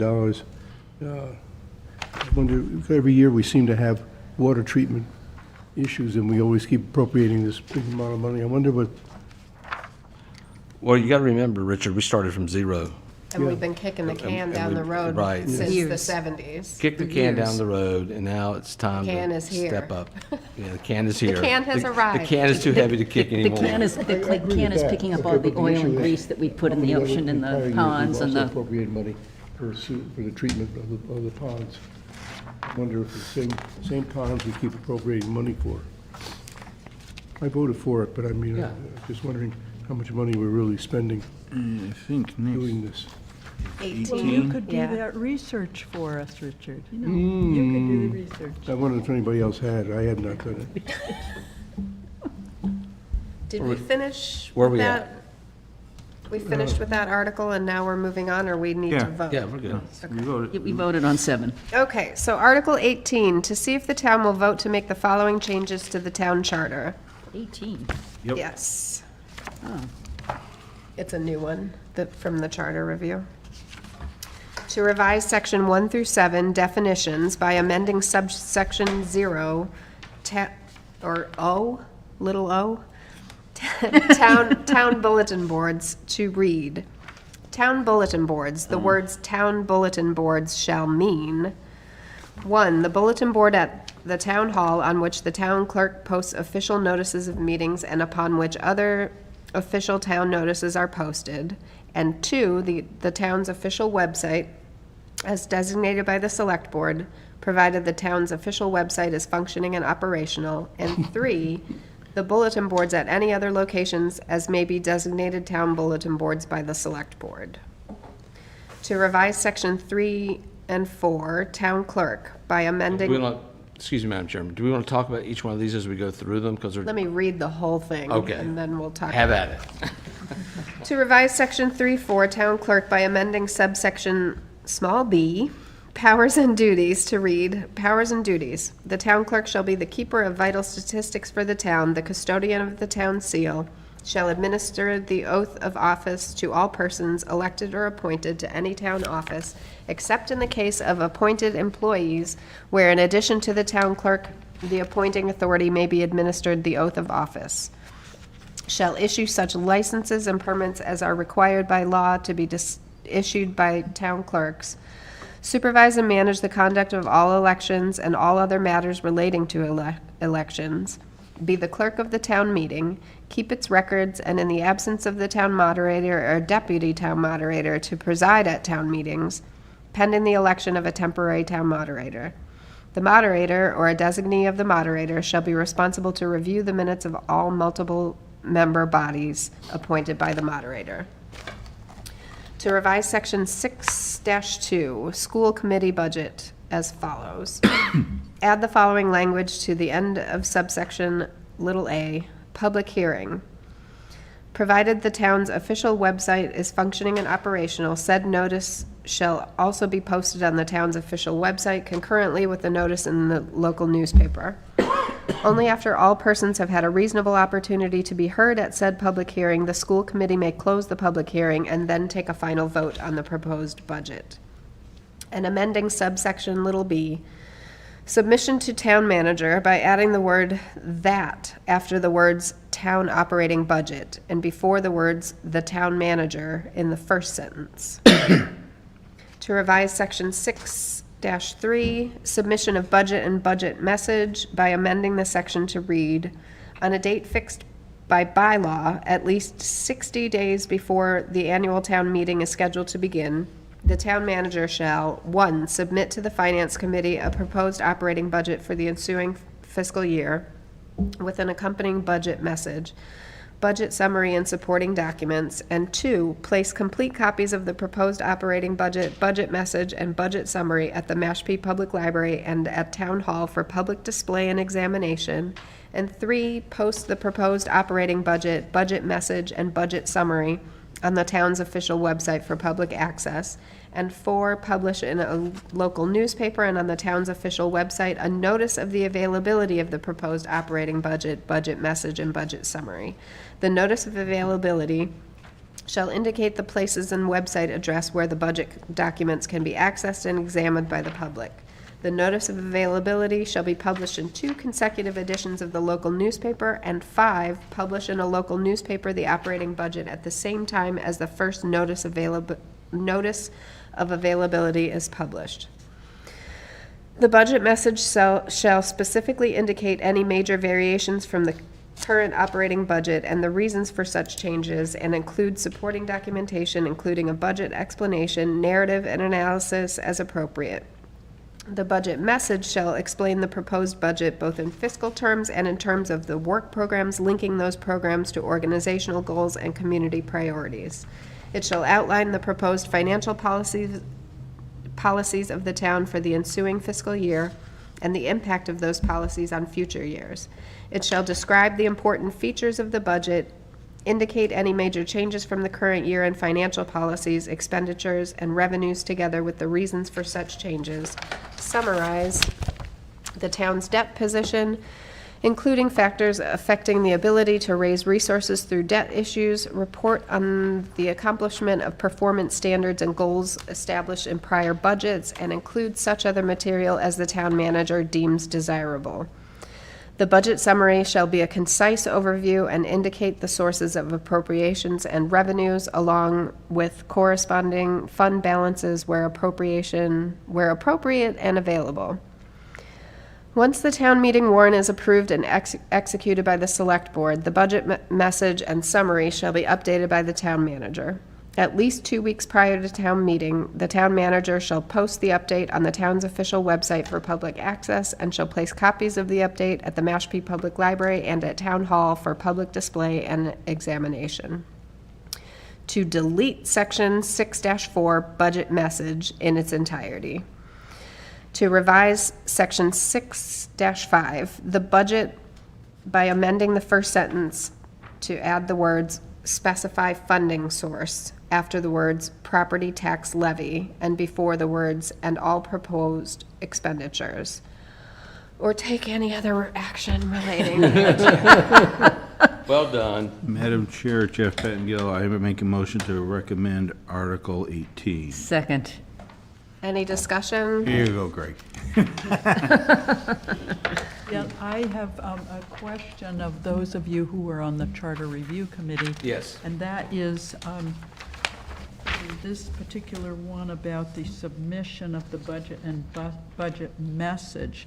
Do we now submit budget and budget message in some way? This is this budget and budget message right here. Yeah. So we already have that. So what that's about, from my recollection, and Darlene, correct me if I'm wrong, is the town gets a budget, the people see a budget, but they don't see all this. Mm-hmm. So it's really about opening up a transparent process so people can see this and have it available if they want to go through line by line, if they want to. Having that available to the public was felt necessary. Now, you can't print all this in the paper.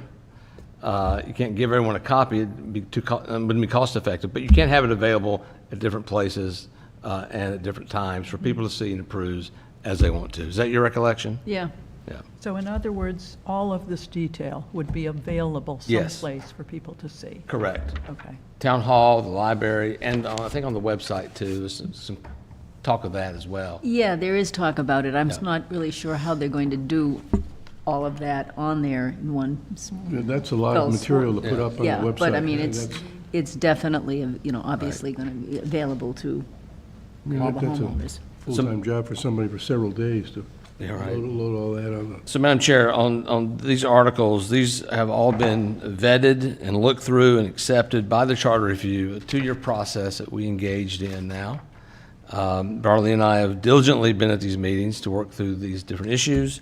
The first part of that, section 1.7, talks about bulletin boards. It was important to get access to different areas besides, so the official town bulletin board at this time is the bulletin board outside. It's important to have that at different places for people to see. And there was a lot of conversation Yes. because there was concern about losing power and that you're going to get it, but that's not an issue. So, yeah, there was a lot of conversation about Right. making sure that the public has access to this stuff. Number 6.2 was something about that the school board was looking for particularly, making sure that their information was there and public as well. What else here? 6.3, making sure, again, this is the budget message, making sure copies are available, people can get it, so and so forth, and that the budget put out in a timely manner as we go through this whole process. So right now, I think the 60 days, I think, is important that we look at, trying to push the budget process not so close together to the May meeting, the October meeting, pushing it out a little bit, giving people more time to work on the budget as well. So all that is encompassed in this. And I presume then that legal counsel has approved these Oh, amendments? absolutely. Yeah, Yeah, okay. Yeah, they wouldn't be in here if they didn't. Yeah, okay. Yeah, and everything goes, So, the revision to section 3.4 regarding the town clerk, is that the Well, sorry, Jeff, I couldn't hear you. italicized? I couldn't hear you, Jeff. I didn't, The revision to section 3.4, the town clerk? Yeah, oh, yes, Is that yes. the italicized bit Yeah, in there? so that's about the ability for someone, it's all the same except the ability for someone else to swear in town employees. And that is something that was wanted to be done by the town manager. there was concern that if he weren't here on vacation or sick, somebody would be able to Right, right. swear them in. So if you're a town employee and everyone gets appointed and sworn in, and so except the school board, the school we don't have authorization over that. So the town clerk swears in everyone in this building and everyone that works at the DPW. They get sworn in as a position. I didn't know, I knew that committees were Yep. sworn in Yep. people, but I didn't know that employees were. Yes. They do that, they don't do it at the school. The school may do their own thing, I'm not real sure. And they wanted to have the ability to do that, to have, in case the town clerk, whoever that is, isn't present or out of town, or there's not an assistant town clerk available. The fire department to do their people, the police department to do their people, and sometimes there's opportunity for someone, got someone coming in new from the DPW, for example. Want to come in and congratulate them and bring them in, swear them in. That's all that's about. What do they swear to? I mean, they're swearing to be. Or they're being appointed. They're. Well, do their it's the job? same, Friendly, courteous, we and were all kind. sworn in for this. To do their job. Richard, you were sworn in for this. Yeah, It's but the the- same thing for every town employee. You're just, I mean, what do you're they say? swearing that you, Going to be honest, trustworthy, loyal, friendly, courteous, and kind, and all Yeah, that kind of Follow stuff. the like that. law. Follow the law. That's a good one. And, how this is, it doesn't lay out the process, but I would assume that if someone does it at Human Resources, or Rodney does it, or somewhere else, they would make sure those documents get forwarded on to the town clerk, so that she would have a record in her office that it's been done as well.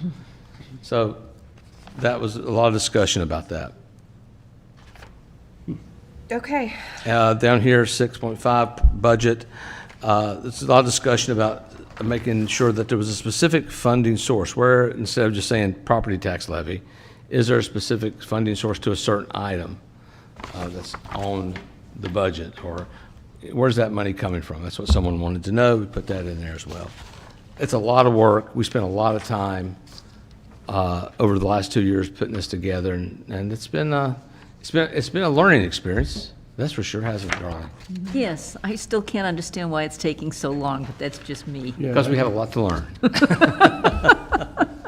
So that's that.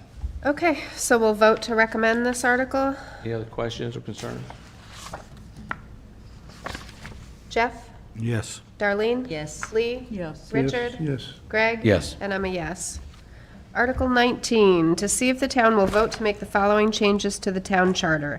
To add the following preamble after the table of contents and before Article 1. We, the people of the town of Mashpee in the Commonwealth of Massachusetts, in recognition of the rich historical tapestry that has interwoven the town of Mashpee into the community it is today, and in order to assure the effectiveness of town government, facilitate the delivery of services, maintain our high quality of life, preserve and protect our environment, prepare for future growth, and encourage public participation in municipal affairs, all in accord with the Home Rule Amendment to the Constitution of the Commonwealth, do ordain and amend this Home Rule Charter for the town of Mashpee. As we embark on this amendment to our charter, we do so with the utmost respect for the past and deep sense of responsibility toward an equitable future. We pay tribute to the resilience of the Mashpee Wampanoag tribe and all those who have called this land home throughout the ages. Through this preamble, we affirm the town of Mashpee's commitment to preserving the cultural, historical, and sovereign essence of our unique community. As we look to the future, we pledge to uphold the principles of inclusivity, unity, and respect, ensuring that the Mashpee Wampanoag tribe's sovereign voice and the voice of all residents is integral to collaborative governance. To replace Board of Selectmen with Select Board, and he with he, she, they throughout the town charter, and to incorporate other forms of inclusive language, or take any other action related thereto. I make a recommendation to, I make a motion to recommend this, Article 19. Second. Second. Any discussion? So a lot of discussion about the preamble. This goes before, there was a lot of back and forth. There was a lot of good collaborative work. There was, and it took took a long time. Yeah, it took I mean, weeks. We spent a lot of time on that. Spent a lot of time on it. We felt unanimously that this is the best that we could do as a group. It's very well written. Yeah. Well, and we tried real hard to make it fair for everybody and not make it just some fluff piece, but make it something that's substantial. And I think it is substantial. Yeah. It says a lot. Yes, I agree. This is like motherhood. No, we worked hard on this one.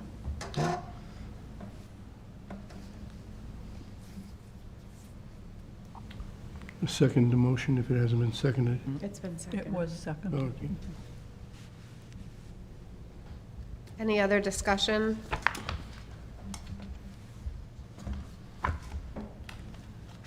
Oh, just one more thing. If you, at town meeting, these will all go as a group.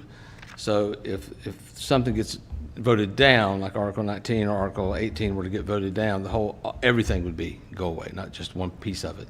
my 18 and understanding. 19? Yeah, because 18 was the other group of amendments, right? So they grouped them together.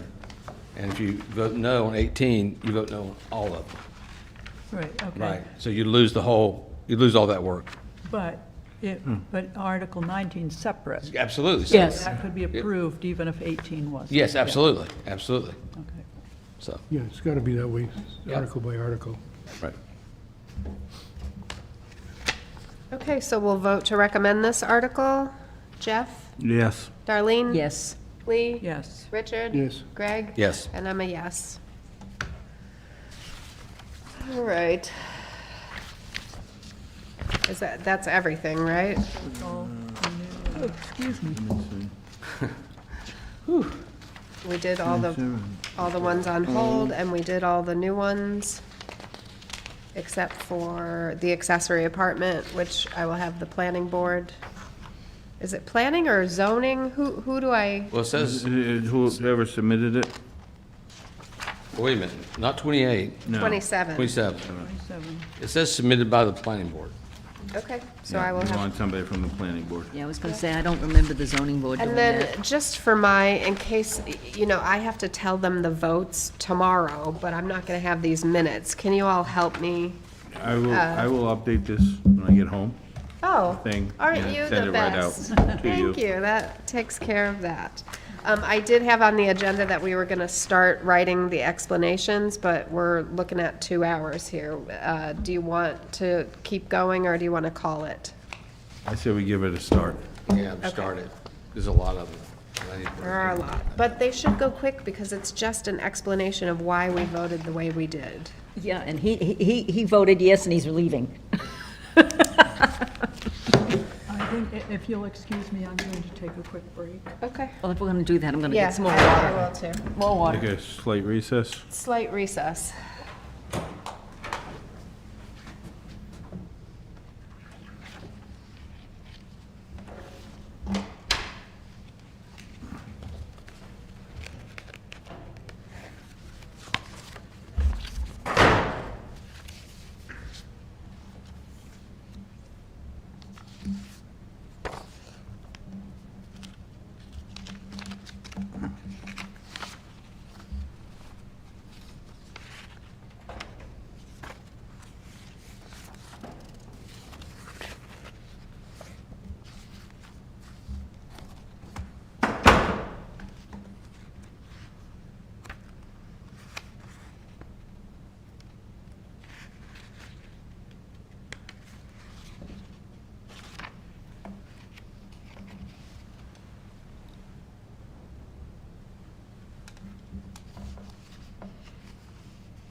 Might I suggest that when we work on writing these now, we don't finalize, just get something Just written get it down? going, and then we next can- week. Next week, Yep. we can edit. Yep.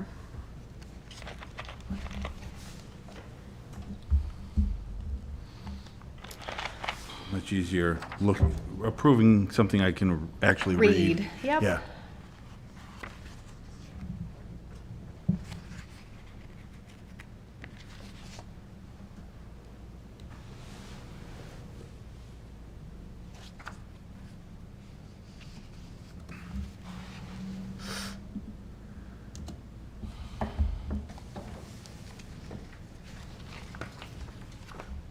I'm anxious to see how this little guy does. Yes.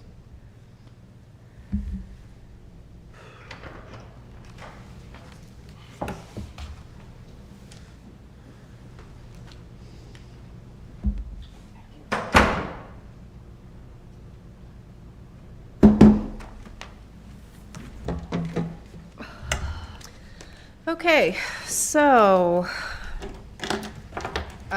special town meeting, Article 1. We recommended approval by 7-0. It was for the outstanding bills, or unpaid bills. So the Finance Committee voted to recommend approval of this article unanimously. Yes. Where are we now, on page one? Because we gotta pay our bills. We don't want to So get how arrested. do we say that in an appropriate? Hang Ace Hardware out to dry? What? Gonna hang Ace Hardware out to dry? Because these are financial obligations that the town needs to pay. That's very good. I like These that. are financial, Yep, I like that. okay, And this will have no impact on the current year's tax rate. That's going to be your famous last sentence for all of them. Definitely those in the special. Article 2, we have not voted on yet. Article 3, we voted 7-0 to recommend. So let me copy and paste that. The Finance Committee voted to recommend this article unanimously. Just like, Because this is in concurrence with Select Board Policy Number 072, which funds the Capital Stabilization Fund. Yep. Very good. could you, because this is in concurrence with, Select Board Policy Number 072. and the last bit of that sentence. Which funds the Capital Stabilization Fund from revenue available for appropriation.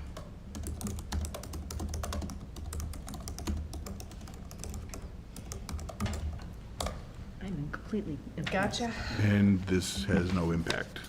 And, yeah, I will copy and paste Yeah. all those Yeah. in my free time, which I love to give to the Finance Committee. I am totally impressed. Article 4, we voted 7-0, so let me copy and Article paste 2 have a that. sum of money in it? No. We haven't voted on that one yet, Not that Richard. yet, Richard. Okay. Article 4, I'm sorry. So Article 4, the Finance Committee voted to recommend approval of this 7-0. article. This is just an annual article that, Yes, this is annual an article appropriation. that is pursuant to the provisions of a Massachusetts general law. again, from the top, please, a little slower. Oh, sorry.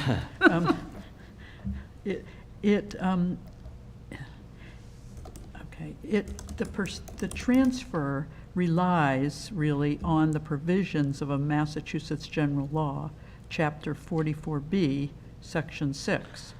So we voted for this to be in compliance with the law. Yes. Yes. So we voted unanimously to recommend this In compliance with the law. With Massachusetts General Law, Chapters to 448. be in compliance with MGL, MGL chapter Chapter blah, blah, blah. 44B, Section 6. I just put blah, blah, blah, and I'll fill it in later. Okay.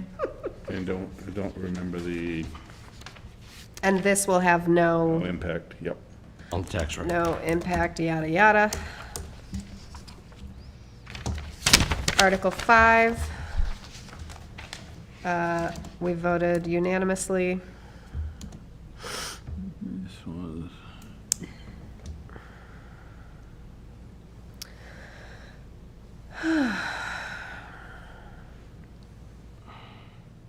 That's a little more tricky. Yeah. Well, I mean, I feel like it's a good use of Community Preservation Fund budget for appropriation reserve funds. It is? Was that a question or a statement? It was a statement. Statement. Oh, That's a statement. yes, And we voted for it 7-0 unanimously. yeah. Well, I'm starting all of these with that, if that That's- applies. So we voted unanimously because we feel this is a good use of those funds? Or it's a good use of the funds and it's necessary? It's Well- required to finish the project. And it's addressing impaired water quality concerns. Right. Okay, so is that what we want to say then? We voted unanimously to recommend approval of this article. Say what you said again, please. Say it again, Jeff.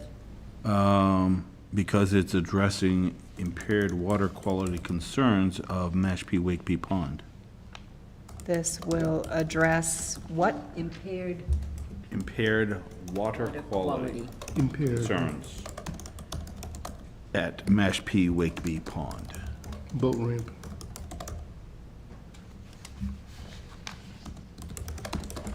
I can't believe you gave us the piano, because boy, can you type. I was pretty good at the piano. Finance Committee voted to recommend approval unanimously because this will address impaired water quality concerns at Mashpee Wakeby Boat Ramp. I think we also need something regarding the Association to Preserve Cape Cod. In the same, Site has advanced through permitting. oh, yeah. I don't know if we need to say that, do you think? I don't know. I think it's, Although, the construction is proposed to the CPC, it is proposed the CPC contribute $350,000. They contributed, and we contributed, and they contributed. Right, Right, so we need to figure that. yeah, We don't want to miss out on that grant. right. This is. Well, and this money will only be taken if we get that Right. grant. They This will is not do the, necessary. yes. For the town Okay. to receive the Association to Preserve Cape Cod funds. That's how it seems like, Receive right? grant funding for this project. Yes. This is necessary for the town to receive grant funding for this project. because it is a $1.4 million project. Right, I sort and of we missed have to that. chip in our amount in order Right. to get the grant Yes. fund. But that sentence takes care of it. This is Yeah. necessary for the town to receive grant funding for this project. Yes. Yes. Okay. 6.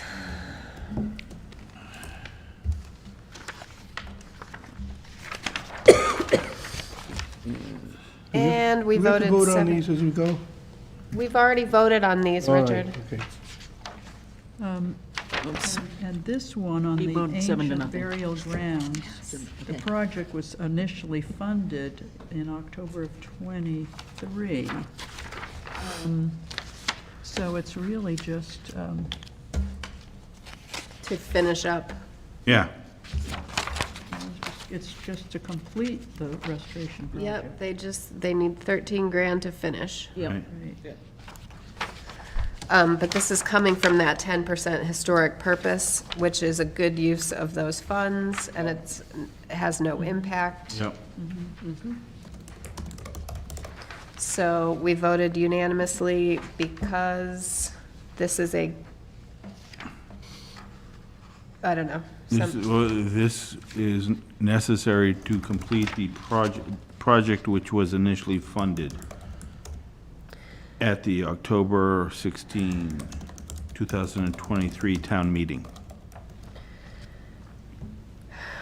Voted unanimously to recommend because this is necessary to complete the project that was funded. Initially funded October. at the October 16, 2023 town meeting. Right.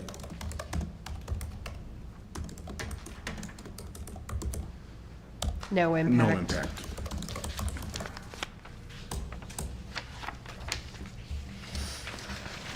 Seven. And we are 7-0 on this one. It's the War Memorial. Mashpee Veteran Monument. See if the town- Honoring Because this is, because this will honor, Yeah, honor and tribute, I just lost it. honor and pay tribute to to Mashpee veterans. our Mashpee veterans.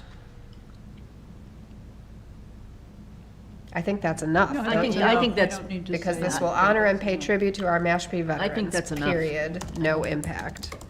yeah, I don't think we need to go any further. 8, We voted 7-0. imagine that.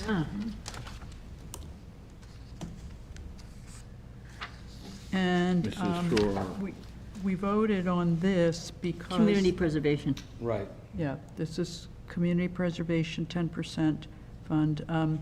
We voted on this because the existing basketball court is in is in an unsafe condition, In, and the new one is is in needed. A new one is unsafe needed. condition. I don't know what else to say, but it's, I know that from being there. Yeah. It's unsafe to I use. think that's enough. The Finance Committee voted to recommend blah, blah, blah, blah, blah, because the existing court is in unsafe condition. Right. No impact. Cannot be used now. Oh, you want me to add that, and should not be used? Well, no, you don't need to. I mean, that's just, It cannot be used. Well, they're using it. They're just, yeah, they are, but it's unsafe. That's Yeah. the problem. all right, 9, 7-0. and why did we vote that way? To provide enrichment and quality outdoor space for children and families. There you go. Like that. Well, it's right there. That's what we did. That's what we said.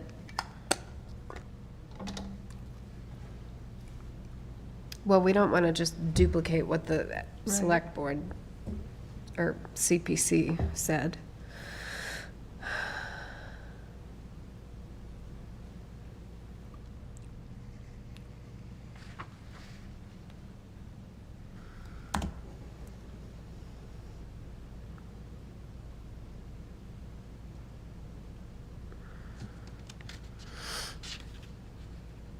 Radio silence. I'm just thinking about it. Yeah. Very different than how we used to write them, that's for sure. yeah.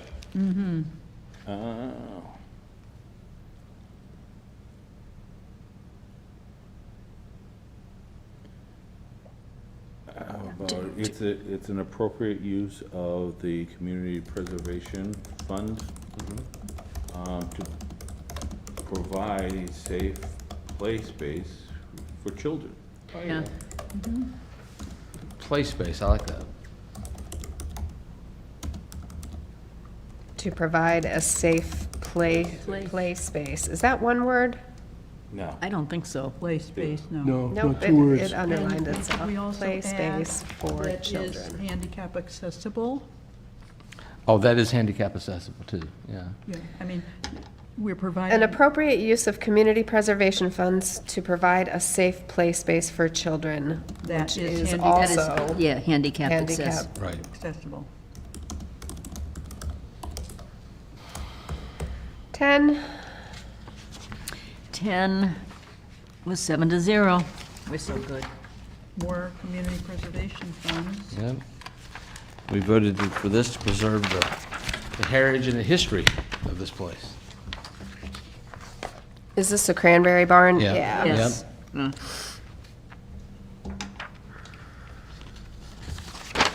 So is this coming from historic? Yes. Yes. Conduct a historic preservation feasibility study.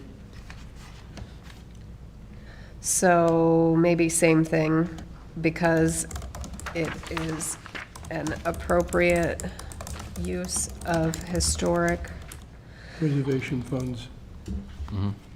is it historic purpose?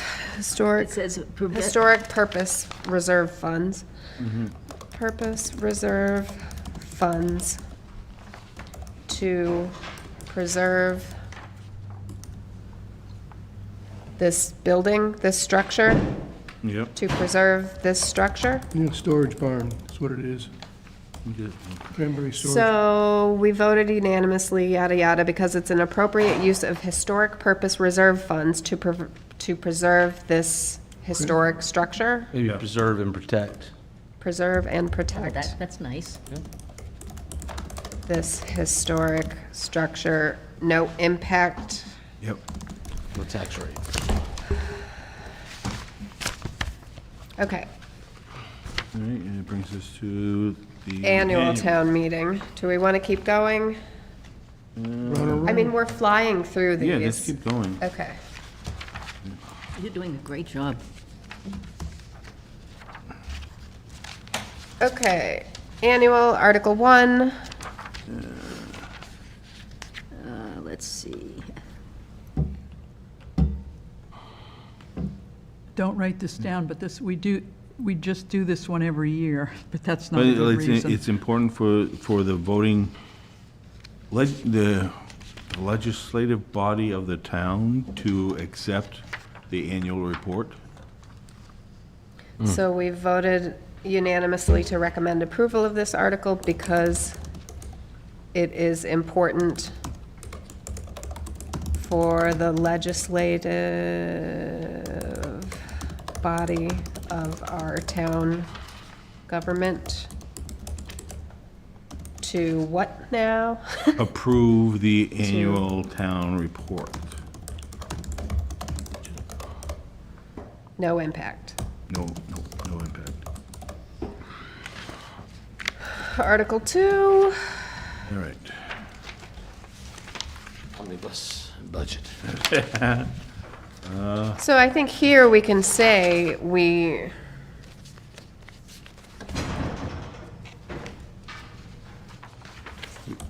the finance committee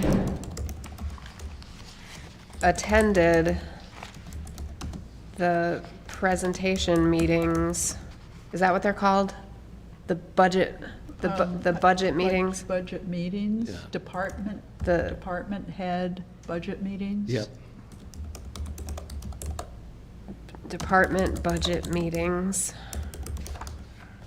And had the opportunity to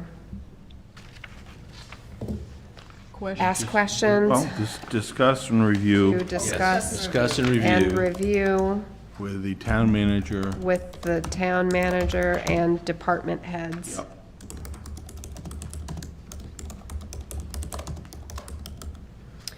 The Finance Committee attended the department budget meetings and had the opportunity to discuss and review with the town manager and department heads. 2016. And feel, The and expenses. feel that this is a Well, fair Reasonable. and reasonable Budget? budget. yeah, then we do want to say we recommend the town manager's recommendations. We need to say that, or not really? That the town's manager's recommendations are fair and reasonable. Yep. And feel that the recommendation For the town The manager? town- made by town the manager's town yep. manager are fair, And reasonable. Yep. This will have an fair, and impact. This will have an impact. Yes, it will have an impact. So, we voted unanimously. The Heads up, Finance Committee this is attended the important. department budget meetings and had the opportunity to discuss and review with the town manager and department heads. There needs to be something in there. I was just thinking the expenses. Discuss and Their review budgets, their budgets? The proposed Salaries budget. and, Their proposed budgets. Budgets, yeah, could say The salaries Finance and Committee expenses. attended the department budget meetings and had the opportunity to discuss and review the proposed budgets with the town manager and department heads, and feel that the recommendations made by the town manager are fair and reasonable. Yes. And now, we just This leave will- that sentence out, or, This will have an impact on the tax Yeah. rate. Will or may? Will. Will. I was just trying to, I was trying to soften it. No, it will. It will. It will. okay.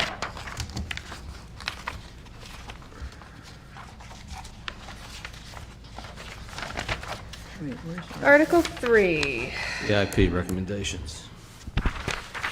Oh, that's CIP. The Finance Committee reviewed the CIP recommendations after meeting with CIP Chairman.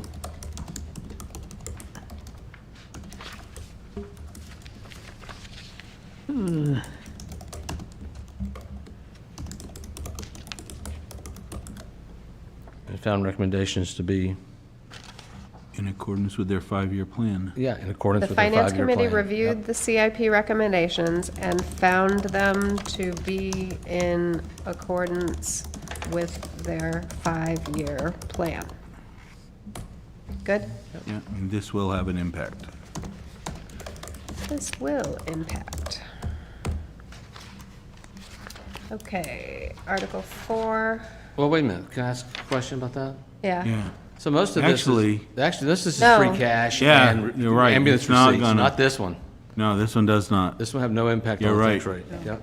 I think I had the same You're on thing the roll last there, year. is what you were. My first instinct for the new funding is. Yes, these other ones, Okay, police department. That's Article good- good- 4. Good catch. Oh, thank you.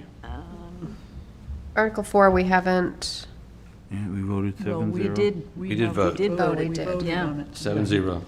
You voted to authorize the Recommended, treasurer. recommended. okay, Approve. so we voted unanimously. The majority of the members, No, this was a 7-0 vote. This was we did it all. I know, but I'm saying that the majority of us have taken Oh, a tour okay, got and it, seen it in got it. person. Oh, yeah, The yeah, majority yeah. of the members of the Finance Committee toured the current police station and saw in person the great need for a new facility. And we didn't see the rat. I saw pictures of him. Does that say enough? I don't know, I want it to be more powerful than that, because I really want this to go through. The majority of the members of the Finance Committee toured the current police station and saw in person the great need for a new facility. And found it in a deplorable state. Deplorable, yeah, or something like that. Yeah, I don't know. if that's- Deplorable is too heavy. Is it? Okay, so let me read what this Not bad, said. Richard. Toured the current police station and Found it sorely lacking in And found it- something. It was deplorable. to be in deplorable condition. Unsafe and unhealthy. Yes, Yeah, maybe unsafe and unhealthy. instead Yeah, of deplorable. unsafe and unhealthy is better than a Yeah, get deplorable. rid Yeah. of deplorable and just put that in. Because unsafe and unhealthy really. Really says you have to Yes. replace it as opposed to. Yes, yes. Yes. Okay, the majority of the members of the Finance Committee toured the current police station and found it to be in unsafe and Unhealthy. unhealthy, Condition. found it to be an unsafe Unsafe and and unhealthy working Condition. environment Yeah, Right. Environment, yeah. That's for our police officers and staff. Yep. I think it should be one more sentence in addition to that. The majority of the members of the Finance Committee toured the current police station and found it to be an unsafe and unhealthy working environment for our police officers and staff. And we decided to name the rats. Or can we say something like it was built 50 years Yeah, how about Oh, like, how about- the need for a new police station is long overdue, is Is long overdue, and if delayed, will be more expensive to the town. That's They're also- correct. need for It'll a also- new facility is long overdue. Does that Yes. make sense? The need for a new facility is long overdue, And if delayed, and if delayed, will Increase. will result in a result- greater cost. in greater costs. The only thing I don't like about that, the long overdue, is we know that's the case, but isn't that the argument, I mean, people who are coming to me say, why didn't we do this 20 years ago? It's long overdue, why is Well, that? why are you complaining about that now? We didn't. That's, didn't. that's, No, we I can't go back understand. and change But you that. can All fix we it can in the do is future. move forward. You can fix it in the future. Yeah. Yeah. Right? Yeah. Yeah. And I agree, I mean, we weren't here 20 years ago. No, no. No, and, you know, who complained over the years? So There- it's a you know, 50-year-old maybe building, the isn't it? Police, but Yeah. nobody else did. We haven't heard this, Right. so. You may want to say something that's a 50-year-old building. Heavily used 50-year-old building. Older than that, isn't Well, it? that's in the article itself, right? Is it, should we mention also the, No, it's not. No. The Not in date, the article. it's not, it doesn't meet certain, it's failing, it's. It is failing. the safety, for. It's well, failing its inspections. Failing its code and inspection, something like that. Yeah. Yeah. Do we know that, though? Yes, we Yeah. Yeah, we do. We do. It fails the inspection for the, don't for the Sales, cell for block. sure, yes. Yeah. The cell The block cell block. has failed. Cell block does not meet state standards, maybe? State police have condemned it. Yeah, they won't let us use it. That's deplorable. I would get claustrophobic. I kind of feel like Other that's than not that- really our, like, they're gonna, when they get up to present this Yes. article, they're gonna go over all of this. I think this Recording is in good. progress.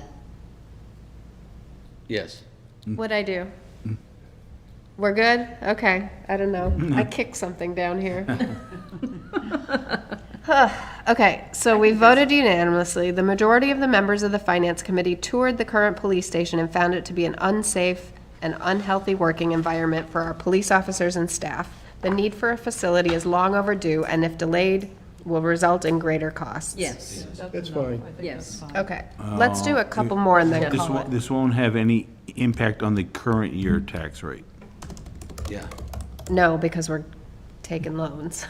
Right, yeah. Let's just do a couple more and then call it a day. Okay. All right, Article 5 is the 200 grand for the wastewater Phase 3 recharge evaluation.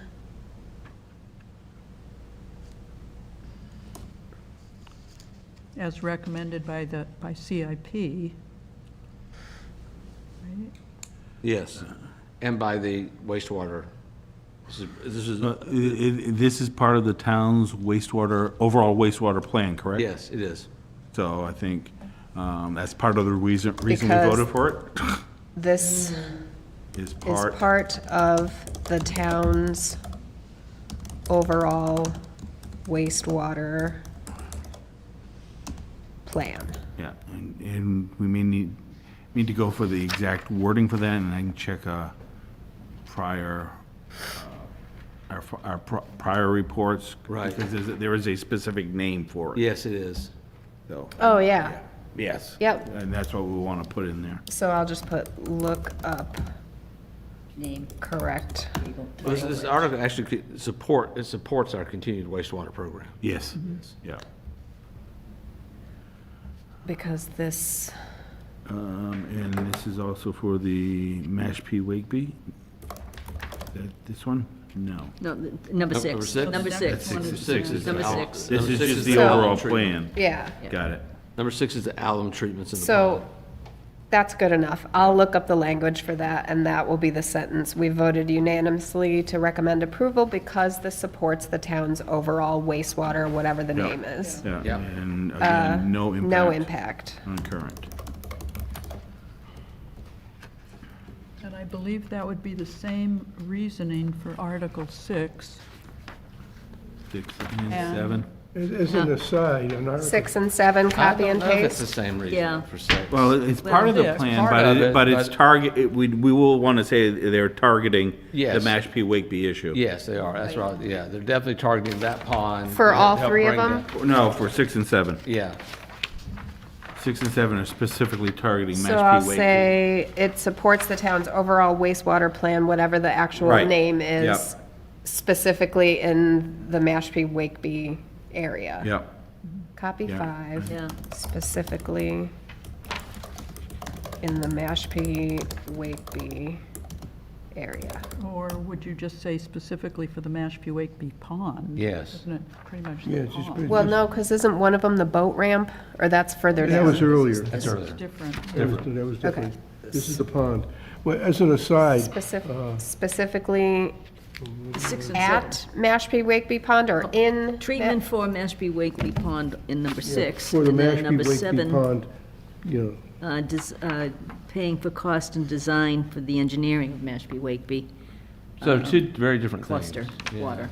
So one is talking about the chemical, the alum treatment they're going to make to help capture those pollutants, Yep, right? The other one is talking about exploring a design engineering for a clustered. facility. A clustered Right. facility there. Yeah. Facilities, so Yeah. those are different. Because when you start thinking but about. I think it's fine if we just dumb it down to, this is part of our overall, whatever it's called, Yeah.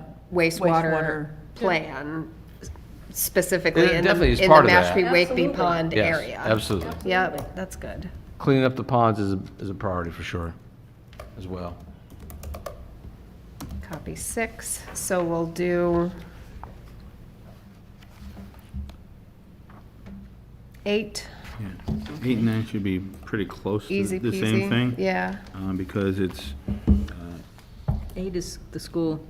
right, it's the Cape Cod Regional Regional. Technicals. Yeah. It's our responsibility to cover the cost of our students going there. Yep. I'm sorry, what did we decide on number 7? 8, no, we're on 8. 5, 6, and 7 are all essentially going to be the same thing, but Right. 6 and 7 will have added Got you. specifically in the Mashpee Wakeby Pond Right, okay. area. Yeah. Okay, 8. So we voted unanimously because this is our responsibility to pay for the cost of Mashpee students Attending, who attend okay, Upper Cape. Regional school, Cape yeah, Cod Cape Cod Regional Cape Cod Tech. Regional School.